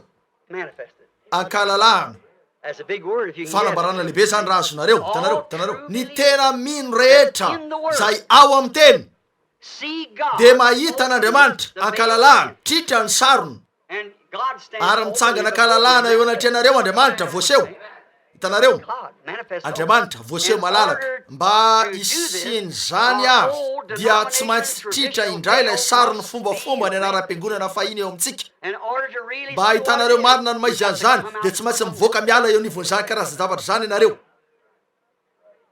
hitanareo tsy ho vitanareo mihitsy zany fa isitona an'io sariny eo anoloanareo hatrany izy ireo tsaky zany tsy misy dikan'izany nefa voasoratra eto zany sady indry fa voaseho eto hitanareo tsara hitanareo eny ahoana raha misy olona mandany hijery masoandro hoe teo fantatro fa hoy andriamanitra misy mazava nefa tsy misy ny zavatra toy zany andeha ho any anaty lavaka lavoko tsotro zao ny ijery an'io adaly zany olony zany misy zavatra tsy mety tsara aminy misy zavatra tsy mety tsara eo am'izay lelana vehivavy afaka mahita ny fampanentan'andriamanitra sady hitany voaseho zany nefa lavy ny nino an'izany avy eo noho ny fampidina ny anara-piangonana sarina eo aminy hitanareo voasarony mba isiny zany ary dia tsy maintsy ravy reo sariny fombafomba ny anara-piangonana eo amintsika amin'ny alalan'ny afon'ny fanan'andriamanitra sy ny sabany de ny teniny always his word is ny teniny hatrany no sabany hitanareo fa noraisiny sabany tamin'io andro io ny rehetra afo nitriariny hatrany ambony ka hatrany ambany io sariny io zay zavatra zay ihany no ataony amin'io sabatra io ihany ankehitriny not my creed, my tsy hoe ny fanaikepoloky ny boky ny fanaikepoloky ny katezisiko fa ny sabatry ny tompo They rips the eny veil down. mandrofotra ny sarona iala de mahita an'andriamanitra miariary ianareo voaseho ao amin'ny teny fiarariana be voninahitra tokoa zay tokony ho jereny zany hitanareo eny ary God's Holy Spirit ny fanahy masin'andriamanitra sy ny afo ny sabany no mandrofotra zany ny teny no mandrofotra ny sarona ny anara-piangonana fa raha lazainareo fotsiny hoe ny teny nefa tsy misy fetraika ny teny avita inona ary lay sabatra eo ka hoe tsy afaka androfotra zany hoe nefa tsy narofotra saingy raha apetrakareo avy ty sabatr'andriamanitra ty de jereo ny fandrovitany fa azon'ny tanana voalahatra sy ny raha inany anao zany izy io hitanareo novity ny sokatra zany ko de indro izy asehony miariary andriamanitra the great Jehovah. ilay jehova lehibe That is fa his ilay word teniny manifest, tonga voaseho zany the portion that's lay promised. ampahany nampanantenaina ho aniny anio Do you get it? azonareo ve zany When the hitanareo sword rehefa lay sabatra promise of the nampanantenaina day ho an'ny of this ankehitriny day, ho an'izao andro zao de zay tokony And God isy takes fa the raisin'andriamanitra ny sword sabany and rips down ary the triariny ny denomination sarony of anara-piangonana the sady faith sorony manifest ala himself. de asehoany Shows tenany that he's there. no sady Still avoaka that ny faith maheto around azy hoe mbola lay andriafy ihany mario That is the word lay teny made tonga manifest voaseho for ny amin'ireo today's fampanantenana ho an'ny anio We zany see it hitatsika as tahaka ny petera koa zany rehefa hoy izy tompo akany amin'iza moa zahay taorinina ahitana ian'izao where would we go? andeha aiza zahay What church could we go? fiangonana inona ny mety ikambananay taorinina terahanay tao amin'ity hitanareo What inona no azonareo anara-piangonana to inona ny mety ikambananareo rehefa fantatrareo reto famarinany reto hitanareo raha indro izy rehetra famandany io ny tsirairay amin'izy eo tsy mahita ao anaderay azaka ilaza nanao zavatra nohanan'io marina zany raha nanomboka nyreny direny ateto nisy fiangonana 250 nanohana teo amin'ny toerany iray fa rehefa tonga tany tsy nisy naderay aza samy nanao izy rehetra hoe mino ny amin'ny antoka mandrakizay izy Legalist now. nanitsana ny legaliste zany ony ray manao batisa amin'ny anaran'i jesosy izy manitsana ny ambiny rehetra zany hitanareo ony ray tamin'ireo mino ny amin'ny taranaka menarana izy tsy manana taranaka menarana nanitsana ony baiboly ampifandrafesiko ny taranany sy ny taranaka ny menarana See there, hitanareo zany zany lay sarona de efa nesorona teo amin'ny teny hitanareo zay no izy voambara amin'ny zaza madinika zany efa nesorona io hitan'izy ireo zany ary io toy izay voalaza indray mandeha marina zany ka o toy izay voalaza indray mandeha raha mahita ianareo rehefa nesorona tamin'ny teny io sarona io nesorona tamin'ny teny reo fombafomba de arak'izay lazainy jesosy indray mandeha raha mahita ay ianareo de mahita ny ray See? hitanareo God and his word. andriamanitra sy ny teniny dia iray Now you understand? azonareo ve When the ankehitriny word is rehefa manifested, voaseho ny teny de ino zany okay? Jesus hitanareo said, ho "Search the jesosy scriptures." dininareo soratra masina ataonareo fa zay no anananareo mino an'Andriamanitra ianareo mino ahy koa raha tsy manao ny asany raiko aho dia aza mino ahy fa raha ataoko ny asa za sy ny raiko dia raha ihany raha mahita ahy ianareo dia nahita ny ray ary raha mahita ny teny voaseho ianareo dia mahita ny ray Andriamanitra satria ny teny no ray ny teny no Andriamanitra ary ny teny tonga voaseho dia ilay Andriamanitra tena ny mandray ny teny manokana ka maneho azy eo anivon'ny ireo mino tsy misy mahavita ny amelona n'izany afa-tsy ireo mino ihany tsy ny hoe zany tsy afaka andray vary ianareo ka amboly azy ao amin'ny karazana tany hafa tsy haniry mihitsy io fa zao tsy maintsy mila karazana zesika an-tany mba ambolena ny vary ary raha tsy misy ao raha lay zesika ao amin'ny tany no tsy raha tsy mananay ny vary io mba haniry eo amin'le zesika dia tsy haniry mihitsy io koa anaiza toerana nilatsahan'ny teny raha tsy latsaka ao amin'ny karazana fovonina tsara zany nilazany Jesosy ny sasany voafafy teny amoron-dalana tamin'ny tany feno vato ary avy ireo vorona ka nandany azy aveo laza izy ny sasany voafafy teny amin'ny tsilo sy ny songisongo izay naniry ka nangeja azy ireo fombafomba ireo anara-piangonana ireo fehinana zao fiainana zao nanepo zany kanefa ozy ny sasany voafafy tany amin'ny tany tsara ka namoa avy zato eny ozy zay ny fanjakan'Andriamanitra zavatra toy zany ihany eny tsy iny mihitsy ny sasany iny mandritra ny fotoana fohy toy ireo mpianatra nanaraka azy izy ireo ny maro taminy nanaraka azy aman-taonany ny fitopolo mba hijery ny fandehany teo amin'ny ray taona sy tapany teo na roa taona mba hijery fotsiny fandehany mandra-pahitany zavatra tao aminy zavatra tahaka ny hoe ny fomba nananany an'ireo fahefana nanaovana an'ireo zavatra eo na tahaka ny hoe tongotra bitro zay ataony reny mpanao ody reny hoe ahoana nahafahany navita an'ireo zavatra eo hoe ahoana nahafahany nalala tao am-pon'ireo olon'ireo zay eritreretiny ary tamin'ny farany dia hitan'izy ireo ny nilazany fa nidina avy tany an-danitra ny tenany hoe izy mihitsy miteny ka rehefa hitan'izy ireo zany dia mafy loatra taminy o reo tsy misy olona mahaino zany dia nandao azy izy zay le voafafy teny amin'ny tsilo zay zavatra zay ihany misy ao amin'ny fiangonana tsiraray eo aminareo ny mino salatsalana ny tsy mino ary ny mino zay ny misy ao amin'ny fiangonana tsiraray hitanareo foana izy ireo ny sasany amin'ny miseho tahaka ny hoe mino zay ny karazany ratsy indrindra aveo misy an'ireo zay tena tsy mino tsy hanisy olana aminareo io andeha fotsiny izy ka nivingivido fa reo zay mino salatsalana ka milaza tena ho mino io karazany io ny ilainareo arana maso de reto zay mino salatsalana fa misy koa ny tena mino hitanareo hoe reo telo reo eto misy an'ireo tsy mino teo raha vaolaza izy hoe mihinana nofony zanak'olona zany ka tapitra atreo ny sasany mino salatsalana mijanona izy ireo mandrapaha mitovy amin'izay nataony Jodasy any atreo akaiky ny farany fa ho an'ireo tena mino tsy hainy nazavainy zany nefa ninony foana io nahoana nandrosatra amin'ny farany izy ireo lay sarony ny fombafomba ny tsy mino esory zany fa hitan'Andriamanitra ianareo rehefa miala ny sarony fombafomba dia ahita ianareo fa mbola mitoetra ao Andriamanitra ny teniny hatrany Andriamanitra mbola miazona ny teniny hatrany izy no Andriamanitra tompony ny teniny fa zay ny afina tao ambadiky ny sarona oditra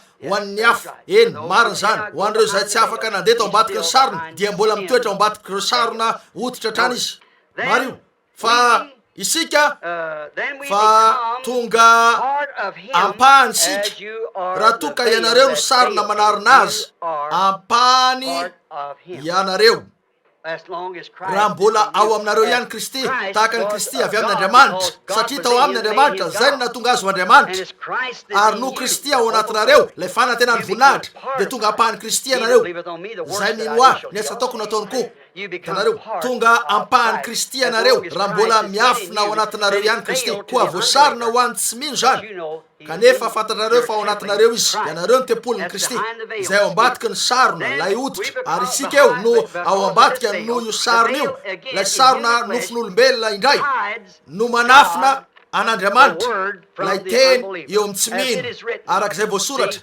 hitanareo voasoratra ianareo no epistily voasoratra ho ny baiboly eny inona moa ny epistily teny voasoratra zany ary ianareo lay voasoratra amin'ny fiteny hafa azonareo vakina toy zao zany ianareo ho zany ianareo no epistily voasoratra na ianareo miteny zay nosoratana tonga voaseho tsy misy afaka ampina am'izany tsy afaka ilaza ianareo hoe epistily voasoratra kanefa miaina amin'ny fomba hafa tsy arak'izay voasoratra ato amin'ity satria tsy misy azo ampina na anesorana raha eo mpanoratana ny boky mahafinaritra io mpampianatra livelona tiako raha ho hitanareo zany anao ariny raha lavelona etoeto any izy nahita azy teny ivelany aho ataoko fa tsy tafitra izy kanefa eo mpanoratana boky izy zao ary tena mahavarina ny amin'ny taona Laodikia ary tiako ianareo hiparitaka tsy elo zany koa eo mpamakina farany an'izany zay zao sady eo mpanoratana ny fanakalo-hevitra zay eo ny amin'izany hitanareo ny amin'ny mbola maro reo manatona manao hoe Lelara Branham reo kotrokorana fito zay feno kotroka ireo fa ozy aza soratany zany eny fa akatony zany oreo fa isy kotrokorana fito zany mbola voabara amin'ny andro farany tanareo reo kotrokorana fito reo anao mpafantatra atsika fa move tsy tsara faneny zany tanareo saingy jerekely zavatra tenenareo rehefa milazany zany hoy izy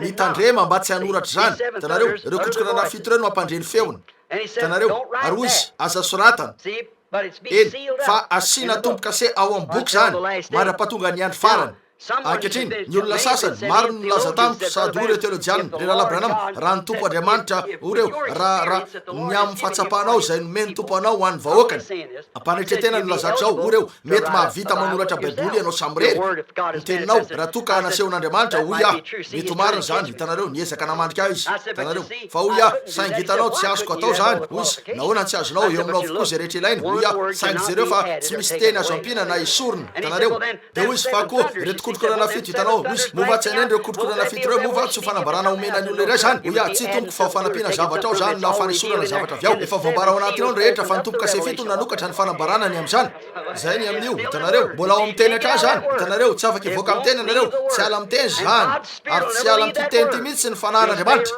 hijanona tanteraka eo amin'ny teny zany ka manajamba ny sasany fa manokatra ny masony hafa zay atrano no ataony ianareo no epistily voasoratra vakiny ny olona rehetra na ianareo no adikako zany ataoko am'izao fomba zao eny ataoko toy zao fotsiny zany ianareo no epistily zay efa nisoratana satria tsy afaka anampizavatra am'zany ianareo zay vakiny ny olona rehetra tenin'andriamanitra voaseho amin'ny fiteny hafa ary petera sy jaona mba nehoany zany rehefa nandeha teny izy ireo dia hitan'ny olona fa tsy mba nampianarina sady tsy pahilalana tsy nanapahaizana izy ireo nefa tsy kiaritra ho niaraka tamin'i jesosy tanareo tsy nampianarina sady tsy pahilalana izy ireo kanefa epistily voasoratra voavaky fa niaraka tamin'i jesosy satria naneho ny tenany tamin'ny alalany jesosy kristy voasarina tao amin'ny nofo izy ireo voaseho tonga velona tahaka azy tao amin'ny mosesy fony tao amin'ny mosesy ny teny dia andriamanitra tao amin'ny nofo izy fony tao amin'ny jesosy zany dia andriamanitra tao amin'ny nofo io tanareo ny zavatra tokana nataony dia nanova ny sarotavany fa tsy ny teniny tsy ny toetrany izy tsy miova ho masany io ary mandrakizay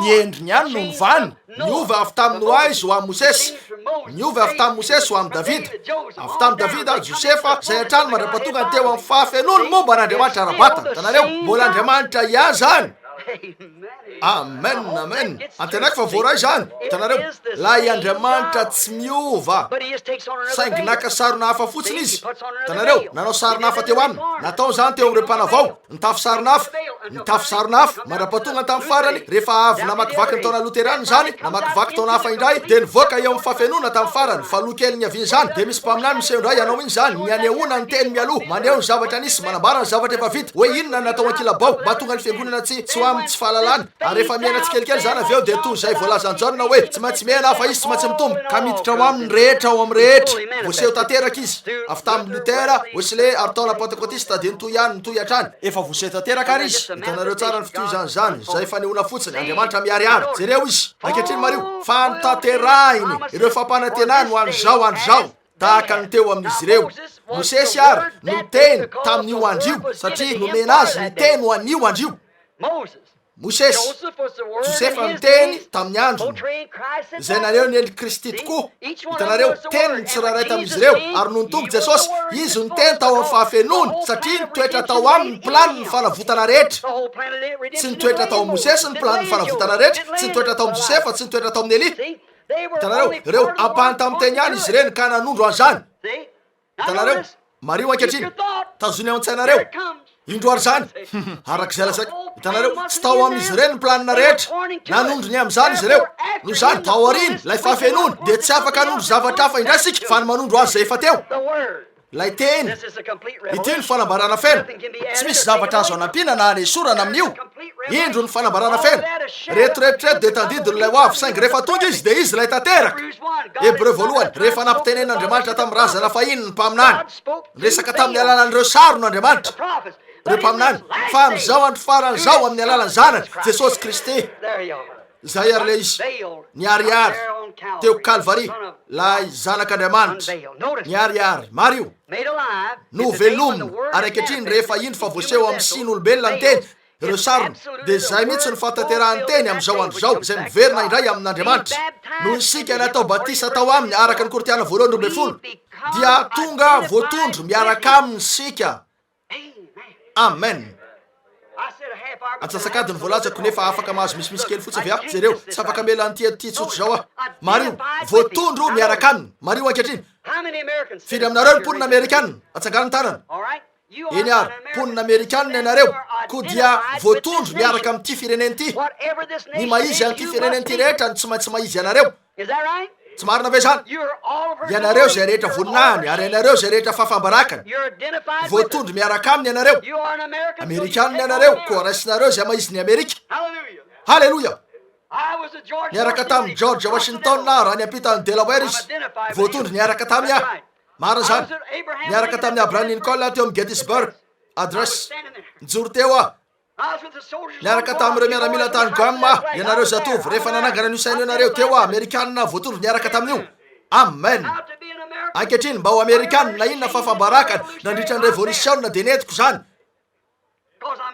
satria amerikanina marina zany fa amin'ny maha kristianina voatondro miaraka aminy ah amen niaraka tamin'ny Noara niditra ny samby fiara izy niaraka tamin'ny Mosesy raha nivoaka ny Egypte izy amen niaraka tamin'ny Elia teo amin'ny tendrombohitra Karmela eny tompoko voninahitro an'Andriamanitra niaraka tamin'ny raha nanao zany izy tena niaraka tamin'ny nanondro ny tenako tao afafatesany teo Kalvaria raha maty tamin'ny zavatra zao toy zao ny amin'ny tenako sy ireo fombafomba rehetra voatondro niaraka taminy voatondro niaraka taminy any marany any Paska rehefa nitsangana tamin'ny maty izy voatondro niaraka taminy tamin'ny any Pentecoste rehefa nidina toy ny rivotra mifofofo ny fany masina voatondro niaraka taminy zay rehetra na izy azy no maizy zay rehetra maizy no maizy azy amen no isika maty tao aminy dia tonga voatondro miaraka aminy zay maizy azy no maizy amen zay maizy an'ity fireneny ty no maizy irereako ny am'zany vonina hitondra ny fafambarakany vonina hitondra ny enatra aho mba ho amerikanina marina zany kanefa indroany zany raha hoany Jesosy Kristy ny na izy azy rehetra hatram'izay no maizy tiako ny voatondro miaraka aminy reo apôstôly rehefa niverina izy ireo dia niefitra nizibazibany izy ireo ka nomena anarany isan-karazany nefa nataony voninahitra lehibe ho azy ny mitondra enatra noho ny anarany faly aho anio raha isan'izy ireo noho izaho voatondro miaraka amin'ny teny de Kristy voatondro miaraka aminy natao batisa ho ao aminy tonga voatondro isika voatondro ho araka ny endriny voatondro miaraka amin'ny teniny zay izy ihany raha ao amin'ny Kristy de teniny satria teny izy fa zay maizy azy no maizy amen azonareo ve zany eny ary efa voaseho ny teny na voambara tamin'ilay fanambarana ao aminy ka mahatonga ahoininy zany raha izy voninahitry sekina io dia ampahany zany amen amen marina zany lay teny mihitsy no voambara manambara ny tenany etrereto reo zava-miafin'Andriamanitra ampahafantarina antsika am'izao andro zao amin'ny alalan'ilay iraka avy any an-danitra iray ihany zay nampahafantatra an'izy ireo tamin'ny androny jereo fa lay andry afo teo ihany zay naniraka ny Mosesy lay andry afo teo ihany zay teo ambony Mosesy lay nanoratra ny Baiboly io ihany lay andry afo ny fanena tamin'ny Paoly teny amin'ny lalany mo any Damaskosy ary Paoly nanoratra ny testamenta vaovao tsarovy Matthieu, Marka, Luka ary John zay hitan'izy ireo ihany no nisoratany fa Paoly no nanana ny fanambarana izy no namoaka zany satria ny fanena tamin'ny andry afo izy tenany ary etrereto io ihany indro Josefa nanoratra ny zavatra nitrangy izy rehetra nanoratra ny zava-nisy tamin'ny andro ny tsiraray saingy rehefa tonga teo amin'ny Mosesy de izy no nanana ny fanambarana ny fanena tamin'ny andry afo izy ary voambara tamin'ny Mosesy zany ny amin'ny Genesis izy nanoratra ny boky efatra voalohany amin'ny Baiboly natao Mosesy tsy marina ve zany satria ny fanena tamin'Andriamanitra tamin'ny endrika andry afo izy voasary natao amin'ny andry afo rehefa ny fanena tamin'ny Paoly teny amin'ny lalana nanoratra an'izay hitan'izy ireo fa nataony fotsiny mpianatra fa Mosesy no nanana ny fanambarana nidina tany Egypta telo taona izy mba hianatra ka nahita fa io Andriamanitra tamin'ny testamenta taloha io no Jesosy tamin'ny vaovao lay fanambarana tsy nandany fahitana avy tany an-danitra marina zany marina ary eritrereto zany lay andry afo tonga teo amin'ireo lehilahy nanoratra ny Baiboly reo teo ihany io ihany no andry afo eto ankehitriny eo am-pandikana ny Baiboly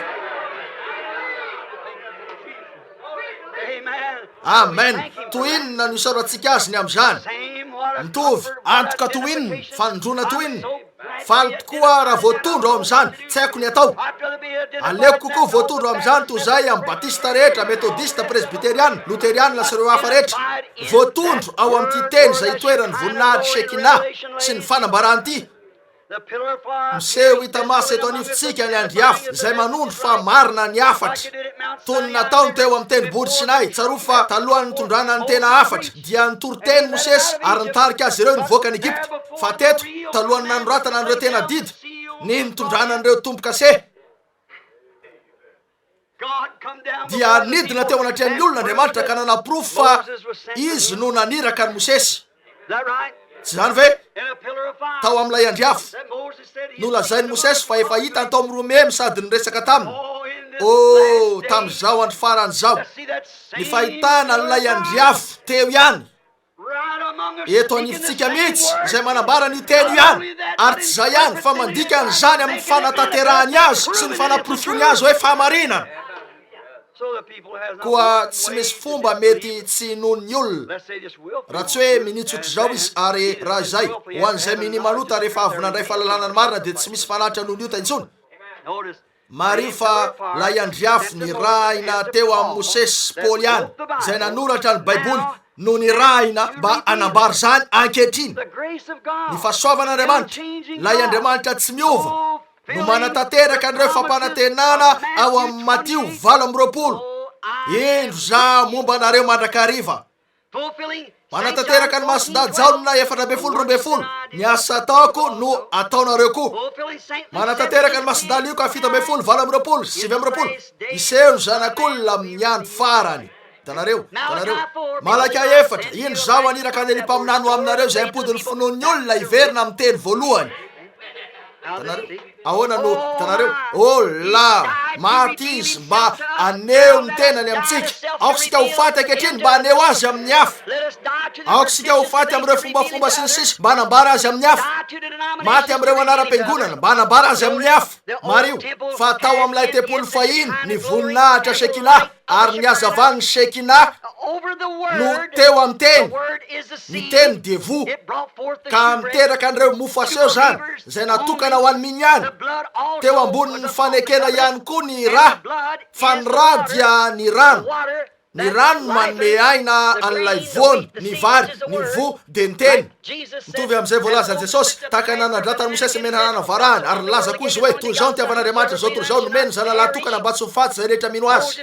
Nokapohany Mosesy ny vatolampy tanan'efitra anavotana vahoaka teo an-dalam-pahafatesana namoaka rano. Nokapohan'Andriamanitra Jesosy mba hivoahany fanata ho an'ny vahoaka teo an-dalam-pahafatesana nivoaka avy taminy rà. Zany hoe ny rano fanasana amin'ny teny fa ny rano no manome aina ny vo. Ary nahatonga ny voninahitra Shekina zany izay namiratra teo amin'ny teny ka niteraka an'ireo mofo aseho. Ary ho an'ny vahoaka voafidy rery ihany ny mofo aseho. Zany ve? Ankehitriny ny fidirana ao amin'ilay sarona, mamaky ny sarona ho ao amin'ny fanatrehana izay misy ny teny, tsy hoe fanakem-ponoana, ny teny ao no ahitana ny voninahitra Shekina. Lay Shekina, lay hery, lay fanamasy mamiratra eo amin'ny teny ka manatanteraka ny fampanantenana. Zay no maneho fa ambatiky ny sarony ianareo. Amen. Namaky ny sarona tritra zay misy voninahitra tsy mety ritra ao.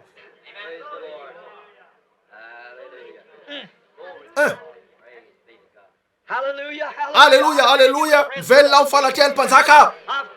Namaky ny sarona tritra zay misy voninahitra tsy mety ritra. Velona ao amin'ny fanatrehany mpanjaka.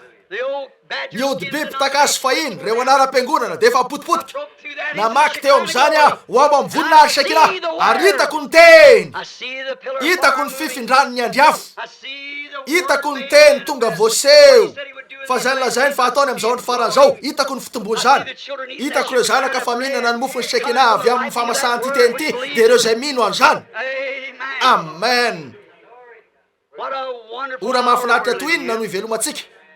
Eny teo amin'ny teny ny Shekina ary nisy mofo teo ambaniny ary nisy rà teo nafafy ka nanondraka an'izany.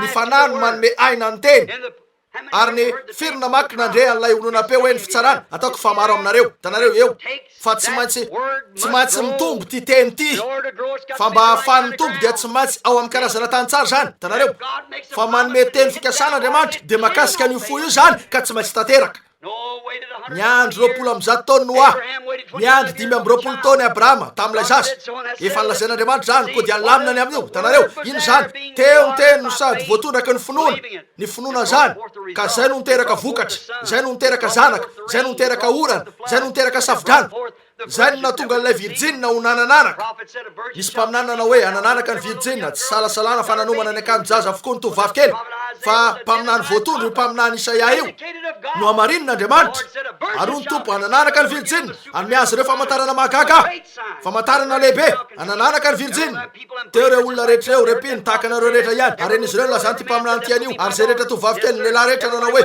zanako vavy zany tompoka nandeha nividy kiraro-jaza kely sy lamba-jaza sisa rehetra niomana izy ireo satria fatany fa isy azo an'io lasa ny taranakiny de nanao nakapo reo hoe io mpaminany voatondro io zay no amarin'Andriamanitra ahoana ary nafahany laza zavatra diso tsy maintsy isy zany 20 taona taty aoriana vao nisy zany kanefa natera an'ilay zaza ny tany sy ny lanitra andalo fa ny teniko tsy mba andalo fa ho avy zany amin'ny andro farany hoy ny Andriamanitra hitanareo izay ary lay izy lay hazavana teo amin'ny teny toy ny anovan'ny hazavany masoandro ny vo avy amin'ny voninahitra ho amin'ny voninahitra isika ihany koa de efa tonga miamitovy amin'ny hatrany arakaraky ny velomantsika eo amin'ny fanatrehany mitovy aminy ka tonga amin'ny fanaraka amin'ilay endriny voata arakaraky ny arahantsika mandeha aminy jereo ny ataony masoandro amboleo ny vo de inona no mitranga loa io vo io misy aina ao amin'ny vo mivoaka ny aina ary mamoaka atao eny tsy mitovy tam'ilay nisy voalohany endriky zany zay indrindry Lutera tao zany eny ary nitombo ny tao ary tampoka teo navoaka ny volombolony hitanareo zay lay fifoazana Wesleyan tsy nitovy tam'ilay teo aveo nisy koa ny fifoazana Pentekotista hitanareo zay niteraka ny batisany fany masina eny ary inona no nitranga nisolatra teo amin'ny tao nanomboka nisy tsiny endriny ty zavatra ty ry zavatra tsy mitovy endrika amin'ny teny tsy mitovy amin'ny sisa rehetra eo amin'izany tsy mitovy amin'ny vo voalohany zay nakao amin'ny tany kanefa mbola teo ihany Andriamanitra mba hitondra an'izany zany amin'ny fitoviana mario inona nataony zany miverina amin'ilay vo voalohany indray zany amin'ny farany rehefa tonga tamin'ny endrika Martin Luther izy rehefa tonga tamin'ny endrika John Wesley rehefa tonga tamin'ny endrika Pentekotista de tokony aneho ny tena indray tahaka an'ilay vo nakao amin'ny tany lay zanak'olona naneho ny tena tamin'ny mahazanak'Andriamanitra azy izy nandritra ny taona ny tao sy ny sisa saingy amin'izao andro farany zao de maneho ny tenany amin'ny mahazanak'olona indray izy azonareo ve eny ary tahaka ny tany voalohany nahazo endriky fa inona no mitsiry eo amin'ny farany tao mitombo hatrany hatrany zany mitsiry io tao kely io saingy tsy mitovy amin'ilay vo voalohany zany na de niafatry Lutera koa azy tsy tonga teo koa reo afatra hafa Finney, Sankey, Knox, Calvin sy ny sisa tsy nisy tamin'izy ireo afatra ihany izy reny saingy inona nisy teo tsy azo ny fanambarana feniny amin'izany satria tsy mbola fotoana tsy afaka metraka ny saloy amikatsaka alohan'ny fotoana iaviny ianareo tanareo aveo amin'ny farany de iny fa miverina indray lay vo voalohany nakao amin'ny tany tanareo fa mifanaraka tsara amin'ny zavaboary Andriamanitra eny teraka ho zanak'ondry izy zay no antony naterahany tao amin'ny finanam-bilona tsy teraka eny ambony farafarany zanak'ondry tanareo no tariana hoe Kalvarisy zanak'ondry tariana ny ondry mariny zany tarika azy reny any amin'ny famonoana ny osy fantarareo zany any amin'ny trano famonoana tarika azy reny ny osy kanefa ilainy no tariana mariny zany ko dia notariana akeo amin'ny famonoana izy eny satria zanak'ondry sy teo manondro azy zavatra rehetra no zavaboary zay no antony naterahany tamin'ny marsa na aprila fa tsy desambra tsy afaka ho tahaka zany izy satria misy 9 metatra ny ora-panalany amin'izany ampahantaony zany tsy Andriamanitra masoandro akory izy fa zanak'Andriamanitra tanareo ny Andriamanitra masoandro ny Romanina ny 25 desambra rehefa tonga eo faritry iray ny fidina masoandro dia nanao kilalao ny Romanina zay natsoy hoe anniversaire l'Andriamanitra masoandro ko dia nataony ho zanak'Andriamanitra io tsy fa izy no zanak'Andriamanitra ny anniversaire de nifanitsy tamin'ny zavaboary rehetra zany indrindra ankehitriny marindray eto arakaraky ny irosotsika fotoana kely sisa no ananatsika ankehitriny mba hatongavana eo amin'ny fataterahana rehefa vita ny tao rehefa vita ny volombolony rehefa tonga eo an-tampony ny vony dia tonga eo amin'ny fataterahana zany eo miverina amin'ilay tena vony ndray ary tsarovy fa tsy maintsy manana tsimoka ny vony hitanareo raha tsy zay de tsy ho velona zany hitanareo tsy nisy tamin'ireo zay teny ivelany reny afatry reny ka ho velonaina tsy maintsy ny raisy ny tsimoka mba ho tonga toy zany kanefa tsarovy fa lay haina tao amin'ny tao ihany no ao amin'ny vony eo am-piverenana amin'ny famasahany fotsiny io hitanareo naneho ny tenany izy ahoana zanak'ol lay voany nakao amin'ny tany azonareo ve ny afatra hoy ny grika taminy tia hitan'i jesosy zay ozy raha tsy latsaka amin'ny tany ny voakatsaka hitanareo eny ary eny inona ry aveo no naneho ny tenany tamin'ny endrika isan-karazany tao volombolony sy ny sisa teo reo raviny rehetra sy ny maro hafa naneho ny tenany izy aveo inona fanara ihany saingy tamin'ny endrika hafa hitanareo kanefa inona ny hafarany io katsaka io miverina amin'ilay voany voalohany ndray tsy marina ve zany ary ny fanompony de tonga avy tamin'ireo fanavozana ka tafaverina amin'ilay teny voalohany ndray ny teny de tonga amin'ny mpaminany ary nampananteny zany izy ao malaka efatra fa ampodiny finoany olona miverina amin'ilay voany voalohany mitovy amin'ilay nakao amin'ny tany no eto miakatra manivatsiva eo lay voany niseho tamin'ny mahazanak'Andriamanitra zany fa ankehitriny zany de maneho ny tenany amazanak'olona ary aveo maneho ny tenany amazanaka Davida azy eo amin'ny seza fiandrianana hitanareo ry zanaka telo zany tokoa oh la to lay voalohany ndray ankehitriny efa tonga eo amin'ny fanompona tanteraka ny amin'ny tenany tsy hoe olona iray tsy hoe anara-piangonana raha indro fefaniasa izy ireo nandritra ny taona teo io hitanareo fa izy tenany no tonga voaseho ka maneho ny tenany araka ny fampanantenana sady manamarina ny lioka 7:20 malaky efatra sy ny sisa Hebreo 3:4 amin'ny fomba tanteraka tsotra zao fa amin'io fotoan'io ho fotoana toy ny zany rehefa indro ny vompanjaka ny Abrahama fa miandry an'ilay zanaka nampanantenainy fa tsy maintsy tanteraka ny tadidona rehetra fa Andriamanitra tena no niseho tamin'ny endrika olombelona tamin'ny voany Abrahama ranofo talohan'ny fanidianana ary lazy Jesosy fa hitovy amin'izany no an'ity vompanjaka ity alohan'ny fiverenan'ilay zanaka nampanantenainy mareo fa lay sarona fahiny no nanarona ny voninahitra reo ody biby takasy fahiny zay tsy nisy atsaratare anyrina azy toy zany koa ny teo amin'ny nofony zay no antony lazany olona hoe karazan'olona voka kely toy zao ve tokony ho 30 taona teo izy nefa fotsy volo sady fotsiny volombavany tsy de nisy azo jerena firy hoy ny baiboly tsy nisy atsaratare anritsika azy tsy toy ny mpanjaka ny endriny lay ody biby takasy fahiny nefa fa lay zavatra tao anatiny ary ny andiana olirolera vitsy miara mipetraka amin'ny trano mafana toy zao araka fiantsony izy reo tsy misy atsaratare loatra ambanyrina azy saingy raha ny tao anatiny kosa azoko antoka fa voasarina amin'ny fomaro zany hitanareo eny ary tsinitsiny zany tety ivelany fa tao anatiny ny zavatra rehetra raha voatafiditra ao anatiny zany de eo ianareo vao mahita azy aona ny idiranao fandraisatanana ve fikambanana ve tsia teraka ao aminy maty amin'ny fanesorana ny ody bibinareo takasy fahiny eny la izaozaonareo fahiny mba hidirana amin'ilay vavao hitanareo mahafoy an'ilay ody biby takasy fahiny ny azavany sekina tsy mba enoy ry mpitoroteny ry mpitoroteny tiako raha ianao zao ianareo raha vao tafiditra ao tena andeha miady anao eto mba ho azonareo antoka fa voarainareo zany raha vao tafiditra ao amin'ilay sarony ianareo eo ambanin'ny voninahitry sekina ny azavany sekina dia tsy handray ny tenin'Andriamanitra ka nambara fa mpanao atsarany Jesosy tsia toy ny ataony anara-piangonana ankehitriny eritreritra amin'ny fanojo olirolera Beelzebub tsy zany ny fanambarany ny voninahitry sekinany aminy fa ny voninahitry sekina dia manamasaka ny vo nampanantenaina ho an'izao olo zao ny amin'ny teny ka maneho fa mbola izy ihany no lilia eny an-dohasa mamoa ny vo io lay lilia eny an-dohasa lay mofinaina lay alfa sy omega lay tsy miova omaly sanio ary mandrakizay izy no ampahany ho an'ny mino manambara ny voninahitry sekina ho an'ny mino hoe izy no tsy miova omaly sanio ary mandrakizay tsy hoe reo andro reo efa fahiny izy efa maty izy ary vitatreo koa ary sakaiza raha zay no inonareo raha zay no inonareo de mbola tsy niaona tamin'ny voninahitry sekina mihitsy ianareo ahoana no ahafahany voninahitry sekina manambara fa olona telo izy ahoana no ahafahany voninahitry sekina manambara azy amin'ny fanaovana batisa ny olona amin'ny anarany ray zanaka ny fanamasina kanefa tsy nisy mihitsy olona atao baiboly ka natao batisa tamin'ny fomba io ahoana no ahafahany voninahitry sekina mametra azy hatreo amin'ny apôstôly nefa izy no tsy miova masina eo ary mandrakizay hitanareo maneho azy ny voninahitry sekina mamoaka ny teny nampanantenay zany mivantana eo anatreanareo zay no antony tsy maintsy nanarona nantavany Mosesy satria tao amin'ny teny nanarona an Jesosy izy toy ny olona tsotra kely mba hanakana azy ireo tsy hahitan'i Jehova ary manarona ny tenany izy amin'izao andro zao ao amin'ireo sy ny tany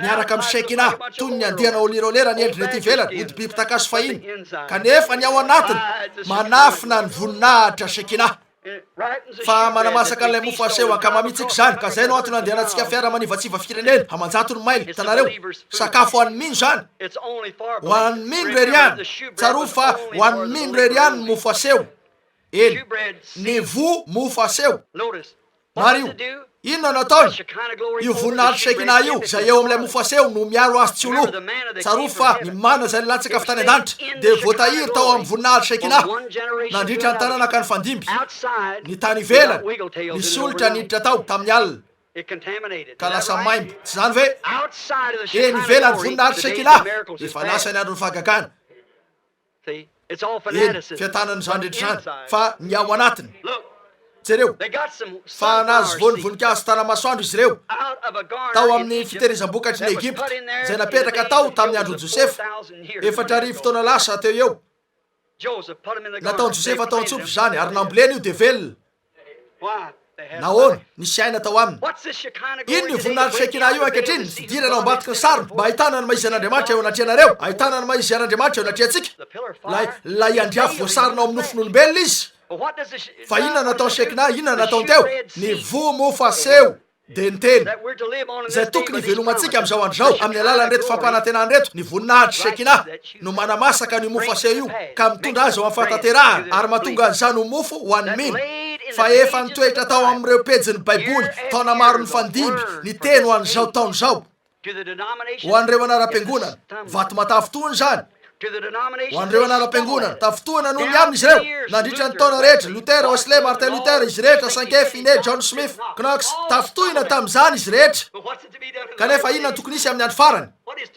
inona ny hoe manambara mamoaka inona ny tokony atao Malaka 4 manala ny olona amin'io vato matafitohina io mamotika an'ireo fombafomba ary manambara n'ilay mofo miaraka amin'ny voninahitra Shekina jereo zany fa manamasaka sy mamoaka an'izay efa voalaza ny fahavokany la ny mofo aseho an'izao taona zao ho an'ireo anaram-piangonana vato matafitohina andihan'ny mpientanetana fa ho antsika mino fa ankehitriny araka ny nampanantenany Apokalipsy 10 ny zava-miafin'Andriamanitra rehetra zay voafina tao amin'ireo pezy nandritra ny taona maro rehetra dia ho tonga amin'ny famasahana ka ivoaka amin'ny taona ny afatry ny anjely fahafito marina ve zany inona no lazainy herintaona senimbolana lasa efa roa taona zany zao mandehana ny Tucson any avaratra Tucson isy fipoahana lehibe sy ny amin'ny zavatra hitranga isokatry re tombo-kase re tombo-kase zay manambara ny reto zavatra eto de niverina arak'izay nambarany inona ary zany zay no maneho fa tsy avy amin'olo zany fa mifanitsy tanteraka tena mifanaraka indrindra arak' zany toy zay hatrany inona rio lay tanan'Andriamanitra eny eo anatria antsika ary satria eo amin'ny andian'olona vitsy zany voasarina amin'ny nofon'olombelona de lasa voasarina ho an'izao tontolo zao any ivelany miafina amin'izao tontolo zao any ivelany izy fa amin'ireo zaza madinika vonina ny anatra no hanambarany ny tenany hitanareo marina zany reo rehetra eny ny fanoharana rehetra amin'ny baiboly ny endrika rehetra amin'ny baiboly no tena tonga voaseho anatria antsika io Andriamanitra io ihany tao amin'ny andriafo zay nanoratra ny baiboly na ny testamenta taloha na ny vaovao no tena eto sady maneho an'izany mampiseho mazava na izy an'io ka mandika an'izany sady manome antoka fa zay le fantikana anananay ny fantikana e ko andeha rojerena ny fataterany eny zay no izy andeha rojerena ny fiseho zany voaseho o Jesosy raha tsy manao ny asany raiky de aza mino aho tanareo tsy maintsy voaporofo io saingy ankehitriny tsy hoe fanaporofona tony teo Jesosy rehefa nasiny izy ireo tapandabana ny didina lohany sady nikapohany teo amin'ny lohany nataony hoe raha mpaminany ianao lazao anay zay nikapoka anao raha zanak'Andriamanitra ianao vai reto mofo reto hitanareo de voly zany raha zanak'Andriamanitra ianao mianjerany ny tiako lazaina de lay fanambarany zay tokony ataony zay ny amin'io fa ankehitriny indro fa voambarany Apokalipsy 10 tonga voaseho ireo zava-miafin'Andriamanitra nampahafantariny araka ny nampanantenany lay boky vita tombo-kase 7 ankehitriny aoka ny finoanareo mba ho ao aminy lay teny satria ny Apokalipsy 10 de milaza fa na Apokalipsy 7 no izy zay ny voasoratra eto Apokalipsy 10 teo ampandraisana azy kanefa tsy ny 10 fa ny 7 rehefa avy izy de antsoina hoe ny tenin'Andriamanitra mitaingina soavaly fotsy ary ho ao ariny reo mpanaradia azy ao an-danitra teo ny sarony anaram-piangonana sy ny fampianarany teo ny sarony fombafomba ampiangonana teo reny sarona manafina azy eo aminareo reny teo reny sarony freriany reny ry vehivavy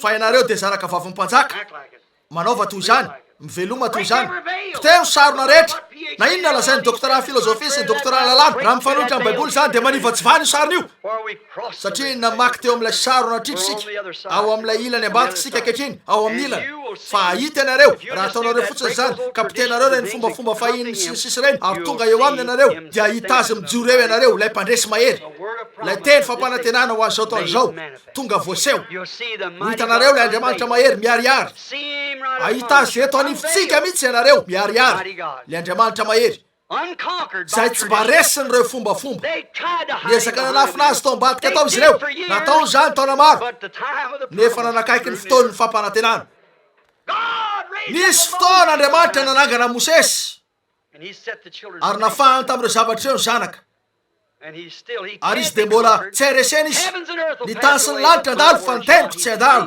izy tsy miova masany io ary marak'izay oreo tsy afaka isy zany kanefa nisy io aveo rehefa nisy zany de oreo avy amin'ny devoly saingy tsy manova ny ten'andriamanitra zany na de kely azy mitoetra ho andriamanitra trany izy ho any mino lay mpandresy mahery lay tsy miova masany io ary marak'izay amin'ny toetrany amin'ny teniny hebreo 13 eto ampamaranana ilazany zao azy satria amin'ny 12 latsaka 5 zao ka ilazany zao fotsiny mbola misy 10 pejy eo na 12 raisiko amin'ny fotoana hafa zany angamba raha rifa mario marioneto ray andro nisy lavanty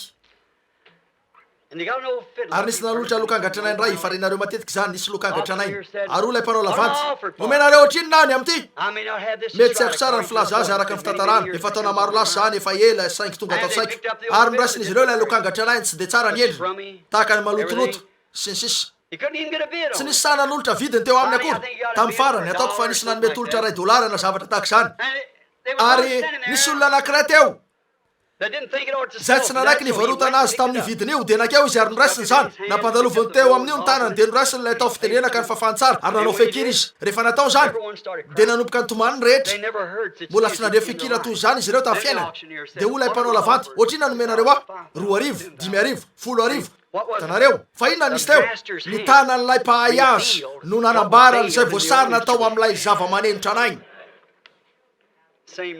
toy zany ankehitriny lay boky tranainy efa totsy zany nomezany olona ny dorana ny zibazimainy kanefa tonga ny fotoana nanaovan'izy ireo ny lavantiny anara-piangonana ny fimbona be ny fiangonana maneran-tany namidin'izy ireo toy ny hoe tsy nisy ny raraha zany isy lavantiny anara-piangonana ho avy kanefa tsarovy nisy zavatra nampanantena atao amin'ilay boky tranainy fa isy tanana iray voatendry raha teo sy voalahatra ho tonga ndray androany andray an'izany ka tonga ny teniny ty boky ty amin'ny alalan'izay fo voatendry raha teo amin'ny anjara fanimpona nanaovana an'izany anambarany reo fampanantenana ao anatiny mety anana endrika oatony ny andiana olirolera ratsy zany na zavatra afy kanefa raisy fotsiny tanan'ilay mpahay azy ny teny eo amin'izany manambarany io teny io dia ho tonga ambony noho ny olirolera zany ho toy zany io anytsiraray amitsika tsy zany versaka azy tsy hoe andiana fetana tanana fa miakina amin'ilay tanana miazona atao fitendrena ihany andesika ivavaka rainay an-danitro ampinoana ankehitriny no ahitako an'ilay mpahay an'ilay boky tranainy zay efa natakaron'izy ireo tamin'ny fombafomba natakaron'izy ireo tamin'ny anara-piangonana niezaka izy ireo nanolo an'izany ankehitriny zany de ny solono amin'ny ny fimbonam-be maneran-tany avy amin'ny olona an'ireo fiangonana mivondrona tsy mino ny fisian'andriamanitra mandeha ny lavanty tompo andriamanitra ô mandrosoa eo eny ataonao zany irao anay io mpaminany io tompo zay maka ny tao fitendreny io zay maka ny ty teny ty ka manaprofo fa jesosy kristiny tsy miova masany io ary marak'izay maro tompo no hivarotra ny fiainany anaisotra an'ireo fombafomba fahiny hopitehany zay sarony fa mila an'izany izy ireo tompo afony ny zavatra rehetra ny zavatra rehetra fa omeo azy fotsiny jesosy tompo ataoko fefanimpirofonao tamin'ny zany ankehitriny avy any amin'ny faritra maro izy ireo no laniny zay tokony veloma nataony zay rehetra azo natao mba hoeto amin'ny fivoriana ka naninao zay rehetra azo natao satria hitan'izy ireo ty perla lavidy ty lasa maivandanja ny hafa rehetra taio izy ireo raha io eto amin'ity polipity ty zao marainy zao tompo misy an'ireo mosara mety alaingy androany sasany amin'izy reto alohan'ny fivoriana fanasitranana rariva andriamanitra marak'izay eo ampidiny fijerinao fantatro fa eto ianao voasarona ary alefako reto lamba kely reto tompo zay atao hoe mosara sy reto akanjo madinika sy reto kiraro kely ny zazakely fa alefako tony lamba kely ho famantarana izy reto fa voatory teo am'izany ny teninao za maraina zao ary amin'ny mampiny de mametraka ny tanako eo am'reto ah ny vatako mba nehoana fa iloko zany ary ampinoana no anaovan'ny olona tsiraray ato am'ty trano ty toy zany tompo ho sitrana ane zay marary vitanao ny ampandefa ny teny aveto tompo toy ny nataon'ilay mpitendry lokanga antitra tamin'ny lokanga ka ataovy toy zany tompo amoaka an'ilay tena fehikirana e zany raha indry fa iny tanan'ilay mpahay azy ny tao fitendreny ka ahita azy mijoro miariary zahay inona ny mety nandalo tao an-tsainy reto olo reto tam'izany andro zany raha tsy nisy mety sany natolotra ka tsy nanana natolotra mihitsy izy ireo tam'ilay lokanga tranainy tsy nilay zany tsy tiany ny anana an'io aotraniny fa raha vao noraisin'ilay olona mahay azy zany dia namidina izy ireo zavatra rehetra nanarany mba azahoany an'io ny fanditra sy ny ady an'io izy ireo efa tara loatra teo fa toy zany ray andro any rehefa neno ny tropetrany tompo tsisy andro intsony ireto zay naratsiana sy ny zombazombaina zay nijoro teo anatrehan'ilay sarona misokatra ka nahita ny ten'andriamanitra voaseho iantsoatso an'izany ny sasany nefa arak'izay voalazanao hoe ho tara loatra eo niditra tao amin'ny fanasany fampakarabady izy ireo fa reto kosa tavela teny velany zay nisy fitomanena fidradradrana ary fikotrihanify ampiny olona tsiraray mba ino zao maray zao raha eo anivatsiva eo amin'ny sarony fitiavatena rehetra ny sarony tsy finoana rehetra ka ahita n'ilay mpandresy mahely miariary eo anatriany mino satria indro za momba anareo mandrakariva ambara-patonga ny fatapera zao tolo zao vetivety foana de tsy ahita intsony zao tolo zao fa ianareo no ahita asehoy eto anivonay ny tenanao tompo toy zay fa nataonao ary mitoera toy zany antrany mandra-patonganay ho hita eo anatrianao rehefa isy ny fiovan'ny enmorfe ka tonga indray ianao zanak'olona ary zanaky davida ekeo zany tompo amin'ny anaran'i jesosy kristy raha mbola miondrika alohantsika ka mivavaka ny rehetra mantantena ao ankehitriny raha misy etso zahay ny ato anatiny na ny any ivelany tsy misy fomba anaovana atso hoety amin'ny alitara satria tsy ampy ny toerana kanefa mantantena ao ampahatsorana inonareo ve fa fahamarina zao inonareo ve fa am'izao andro enatsika zao dia am'izao fampitena rehetra misy zao sy ny taona sientifika tony tamin'ny andro noa tamin'ny androny mosesy tamin'ny androny kristy hoe lay andriamanitra lehibe raitsika rehetra de isika zay nateraka tao aminy no mijoro eto anifitsika an'io io andriafo hita maso ary voaprofa raha tsy atifika eo taona maro lasy zay raha mbola zatova no ny resaka sy ny laza tamiko fa onony eto mihitsy ny tenako sy ny zavatra hitranga nambarako anareo ny amin'io avy eo zany indray andro teo amin'ny renirano talohany nanomboany fanompona lay fifoazana voalohany de niseho teny amin'ny lanitra izy nanondro ny tenany ka nanome ny asa ny rano na feniko tataopoko zany nandritr'ireo taona rehetr'ireo nanarona ny kristy fa io andrafo ihany no mandika ny teny araka ny fampanantenana amin'ny andro farany sika tena eo amin'ny fiaviany tompo ka raha hitanareo fa mbola eo ivelany sarony ianareo nefa fahafatesana ny fijanona anao ivelany ho sitrakareo ampinoana ave zao marainy zao ny anao hoe miaraka amin'ny fanampian'andriamanitra miaraka amin'ny fanampinao tompo te amaky eo amin'ny sariny io ah te hiditra eo am'izay misy anao ah mahita ny ten'andriamanitra feno aza miezaka no tonga mosesy aza miezaka no tonga arona aza manao an'izany mitoera fotsiny am'izay maizy anareo kanefa aoka ho kristianina tianareo ve raha mbola miondrika alohanareo nangana ny tananareo amin'andriamanitra anao hoe tompo andriamanitra o ampio ah mba hiditra ao am'lay sarony hitanareo andriamanitra hitanareo andriamanitra zany no jereo ane reto tanana zay any velany tsarovy mety tsy ho hitako mihitsy ny tananareo tsy zay no tsy zava-dehibe loatra ny fahitako azy raha ny marina fa zao andriamanitra zao ihany hoa mahatonga mahita fotsiny zany hoe nisy ny latsahany voa moany ary fa andriamanitra no mahita ny tena ao am-po raha mbola misy sasany tsy nanangana ny tanany ka te hanangana ny azy ankehitriny atsangano ny tananareo ka aoka ho tsaroana mbavaka atsangano ny tananareo hitanareo andriamanitra tsara zany hitanareo andriamanitra raha eo mivavaka ho azy reto zahay ankehitriny tompo de ireo zahay mbola tsy nanivatsiva ny sariny io indro fa tahaka ny israely izy ireo eo ampijerena mino izy ireo nefa mbola tsy namaky akao am'izany hatreto mba hahita ny ho azavan'ny sekina lehibe io na ara-panà na ara-nofo satria tsy mitsahatra makasary an'io ny fitaovana ara-mekanika vao roa herinandro zahay vao ray indray zany maneho ny tenanao ianao tompo lay andriamanitra mahery miariary ho an'ny mino mbola voasarona trano ho an'ny tsy mino nefa miariary ho an'ny mino amaky an'io ane izy ireo an'io tompo ka hita ny famirapiratany lehibe sy ny voninahiny iovane ny fony izy ireo alohan'ny iverenanay ato am-piangonana androany ariva ho feno ny fanahinao anie izy rehetra ny fanatrehanao ho raisin'ilay mpahay anie io finoana nanan'izy ireo io ka mpandalovina eo amin'ny teny mba hiverena n'ilay feokira hoe efa voalahatra ianao taloha nanorenany zao tontolo zao mba ino an'izao minoho ry zanako ary aoka vonjena raha i Andriamanitra ô ankinona eo tananao izy ireo ankehitriny amin'ny fahalalana fa tsy misy azonay atao ankoatran'izany eo aminao zany rehetra zany ankehitriny raha eo atolotra anao izy ireo amin'ny anaran'i Jesosy Kristy zanakao amen. Tiako izy tiako izy satria nitia mialoha ka maty ho famonjena ay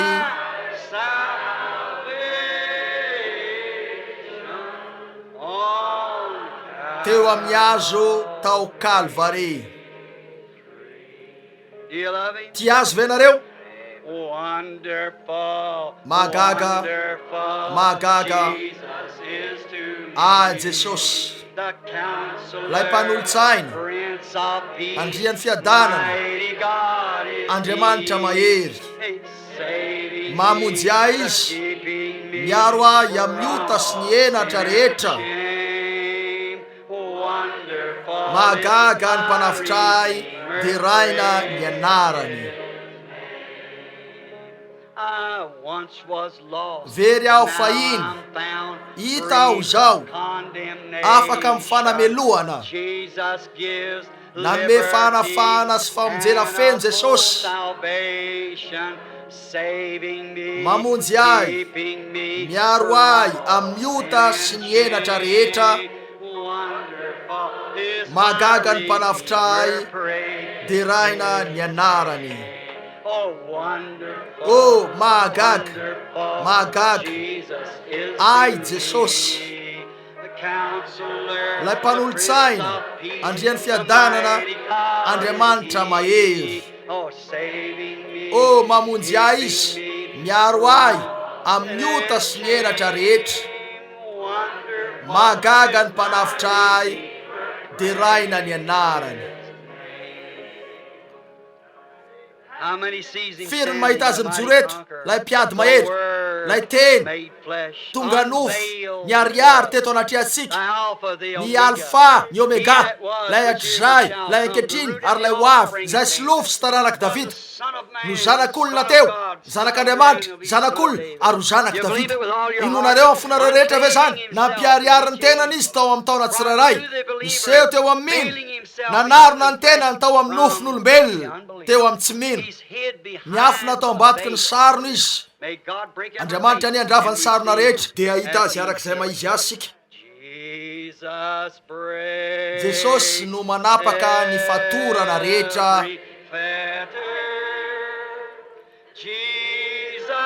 Jesosy no manapaka ny fatorana rehetra. Oh Jesosy no manapaka ny fatorana rehetra.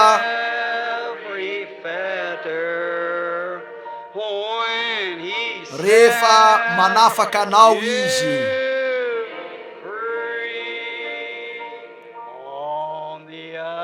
any ampitan'ny Jordana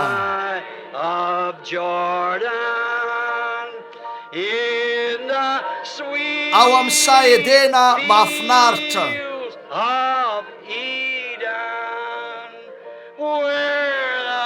zay mampitsimoka ny azonaina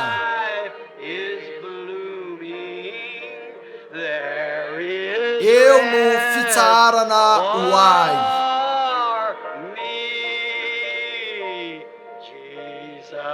Jesosy no manapaka. Tsy tianareo ve ny hamaky ny Jordana ankehitriny?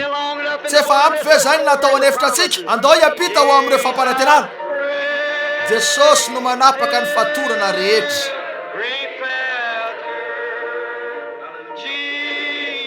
Jesosy no manapaka ny fatorana rehetra.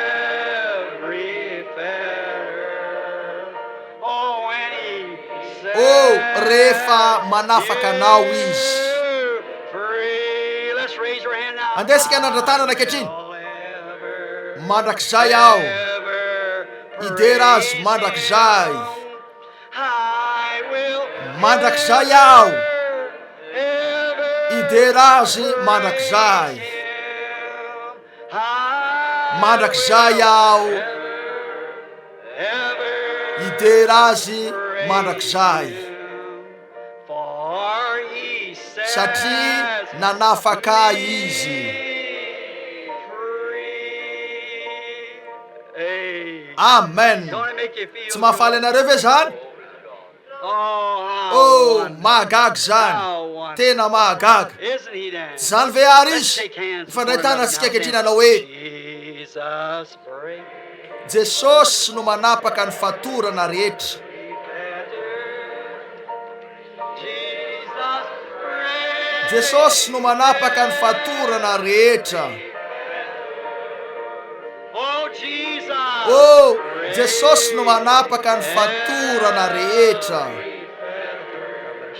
Andriamanitra hitanao rahalahy. when He said Oh, ary manafaka anao izy. free, I will Mandrakizay aho. ever Idera azy mandrakizay. the mighty God. Ilay Andriamanitra mahery tsy miova omaly anio ary mandrakizay fa miova endrika fotsiny. Idera azy mandrakizay aho. Idera azy mandrakizay. Satria izy no nanala ny fanekam-ponona rehetra tamiko, nanafakay mba inoko ny teniny. Oh, tsy hainareo ve fa mandehandeha ny lokangan'ilay mpahay nitao fitendrena ny mandehandeha eo amin'ity teny ity. Izy ny tsy miova masy an'io. Mandrakizay aho. Idera azy mandrakizay. Mandrakizay aho. Idera azy mandrakizay. Izy lay teny aho. Idera azy mandrakizay. What did He do? Ino nataony? Satria nanafaka Behind the curtain. tao ambadiky lefitra lamba. Ay, izy. Praise be. De raina ny Andriamanitra. I love Him. Tiako izy. Move tsy tia azy ianareo. Move tsy zao ny ao an-danitra. Tiako reo toetra ny teny reo. Hitanareo, ny fiaviany ny fanay masina amin'ny famorana, amin'ny fahatsorana. Tiako tsotro zao zany. Oh, just Oh, eritrereto fotsiny. on the other Any ampitan'ny Jordan. of Jordan. I'm nearing there Akaiky now. an'io ankehitriny. In Ao amin'ny sa the immortal mandrakizay. of Edena. What will I find there? Inona no hitako ao? Where Zay mampitsemoka ny hazo was in the garden zay tao amin'ny sa Edena. gloomy. Hazonaina. There is Eo no rest fitsaharana ho ahy. You want to go? He breaks Teo any ve nareo no tapahany fatorana rehetra. Jesosy no manapaka ny fombafomba rehetra, ny fatorana rehetra. Jesus Jesosy no manapaka ny fatorana rehetra. Ny anara-piangonana rehetra, ny fanekam-ponona rehetra, manapaka ny fatorana rehetra. Ary manafaka anareo izy.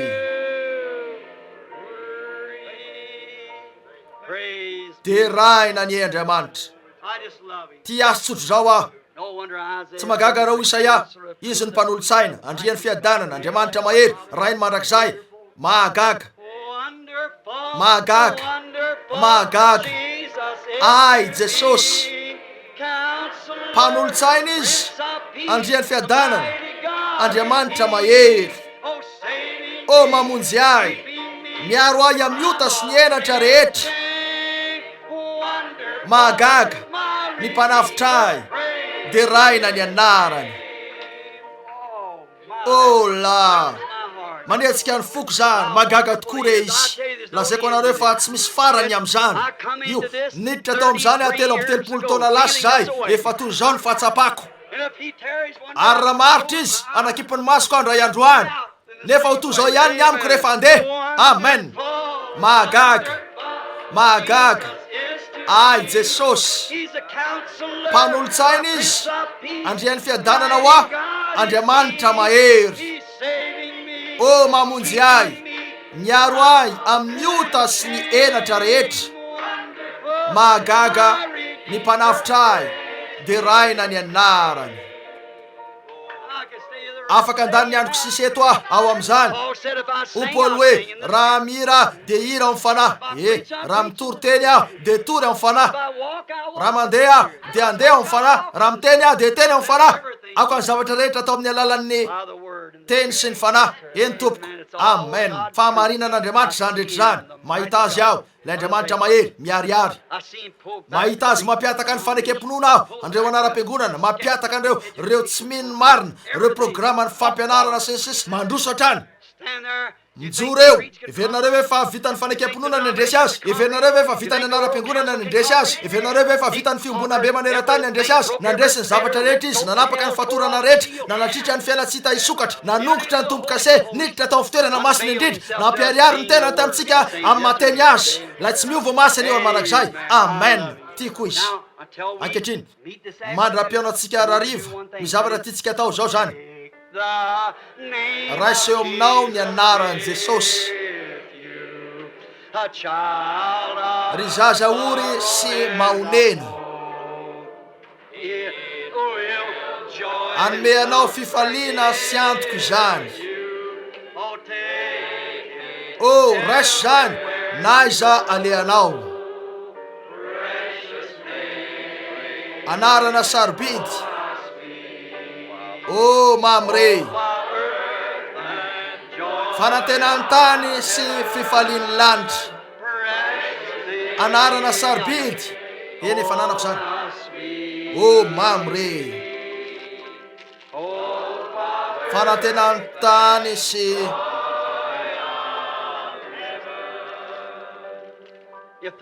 raha mitady ny akafananareo satana mba tsy ijerenareo azay zavatra marina de asehoy azy ny teny toy izay nataony Jesosy tanareo amen miondrika eo amin'ny anaran'i Jesosy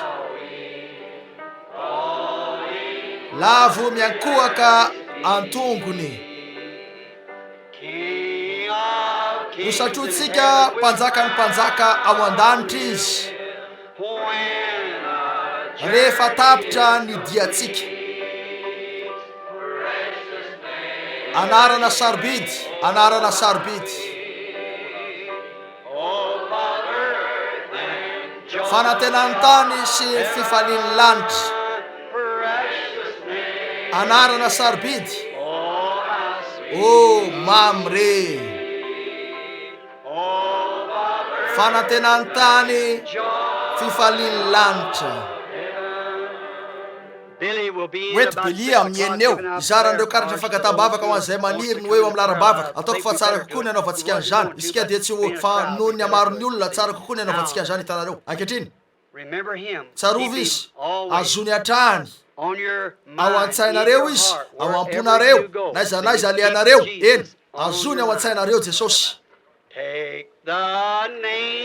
raisy eo aminao ny anaran'i Jesosy eno zao hotony ny ampinga amin'ny fandrika rehetra inona no mitranga rehefa mivory manodidina anao ny fakapanahy inona tsy maintsy ataonareo tonono moram-bavaka fotsiny la ianarana masina anarana sarobidy mamre fanantenany tany sy fifaliany lanitra anarana sarobidy mamre fanantenany tany sy fifaliany lanitra anondrika ny lohantsika arysika zao mangataka amin'ny pastora arasitrany ny ho tonga ary amarana ny fivoriana rahalany vilona Andriamanitra ny etanao rahalany vilona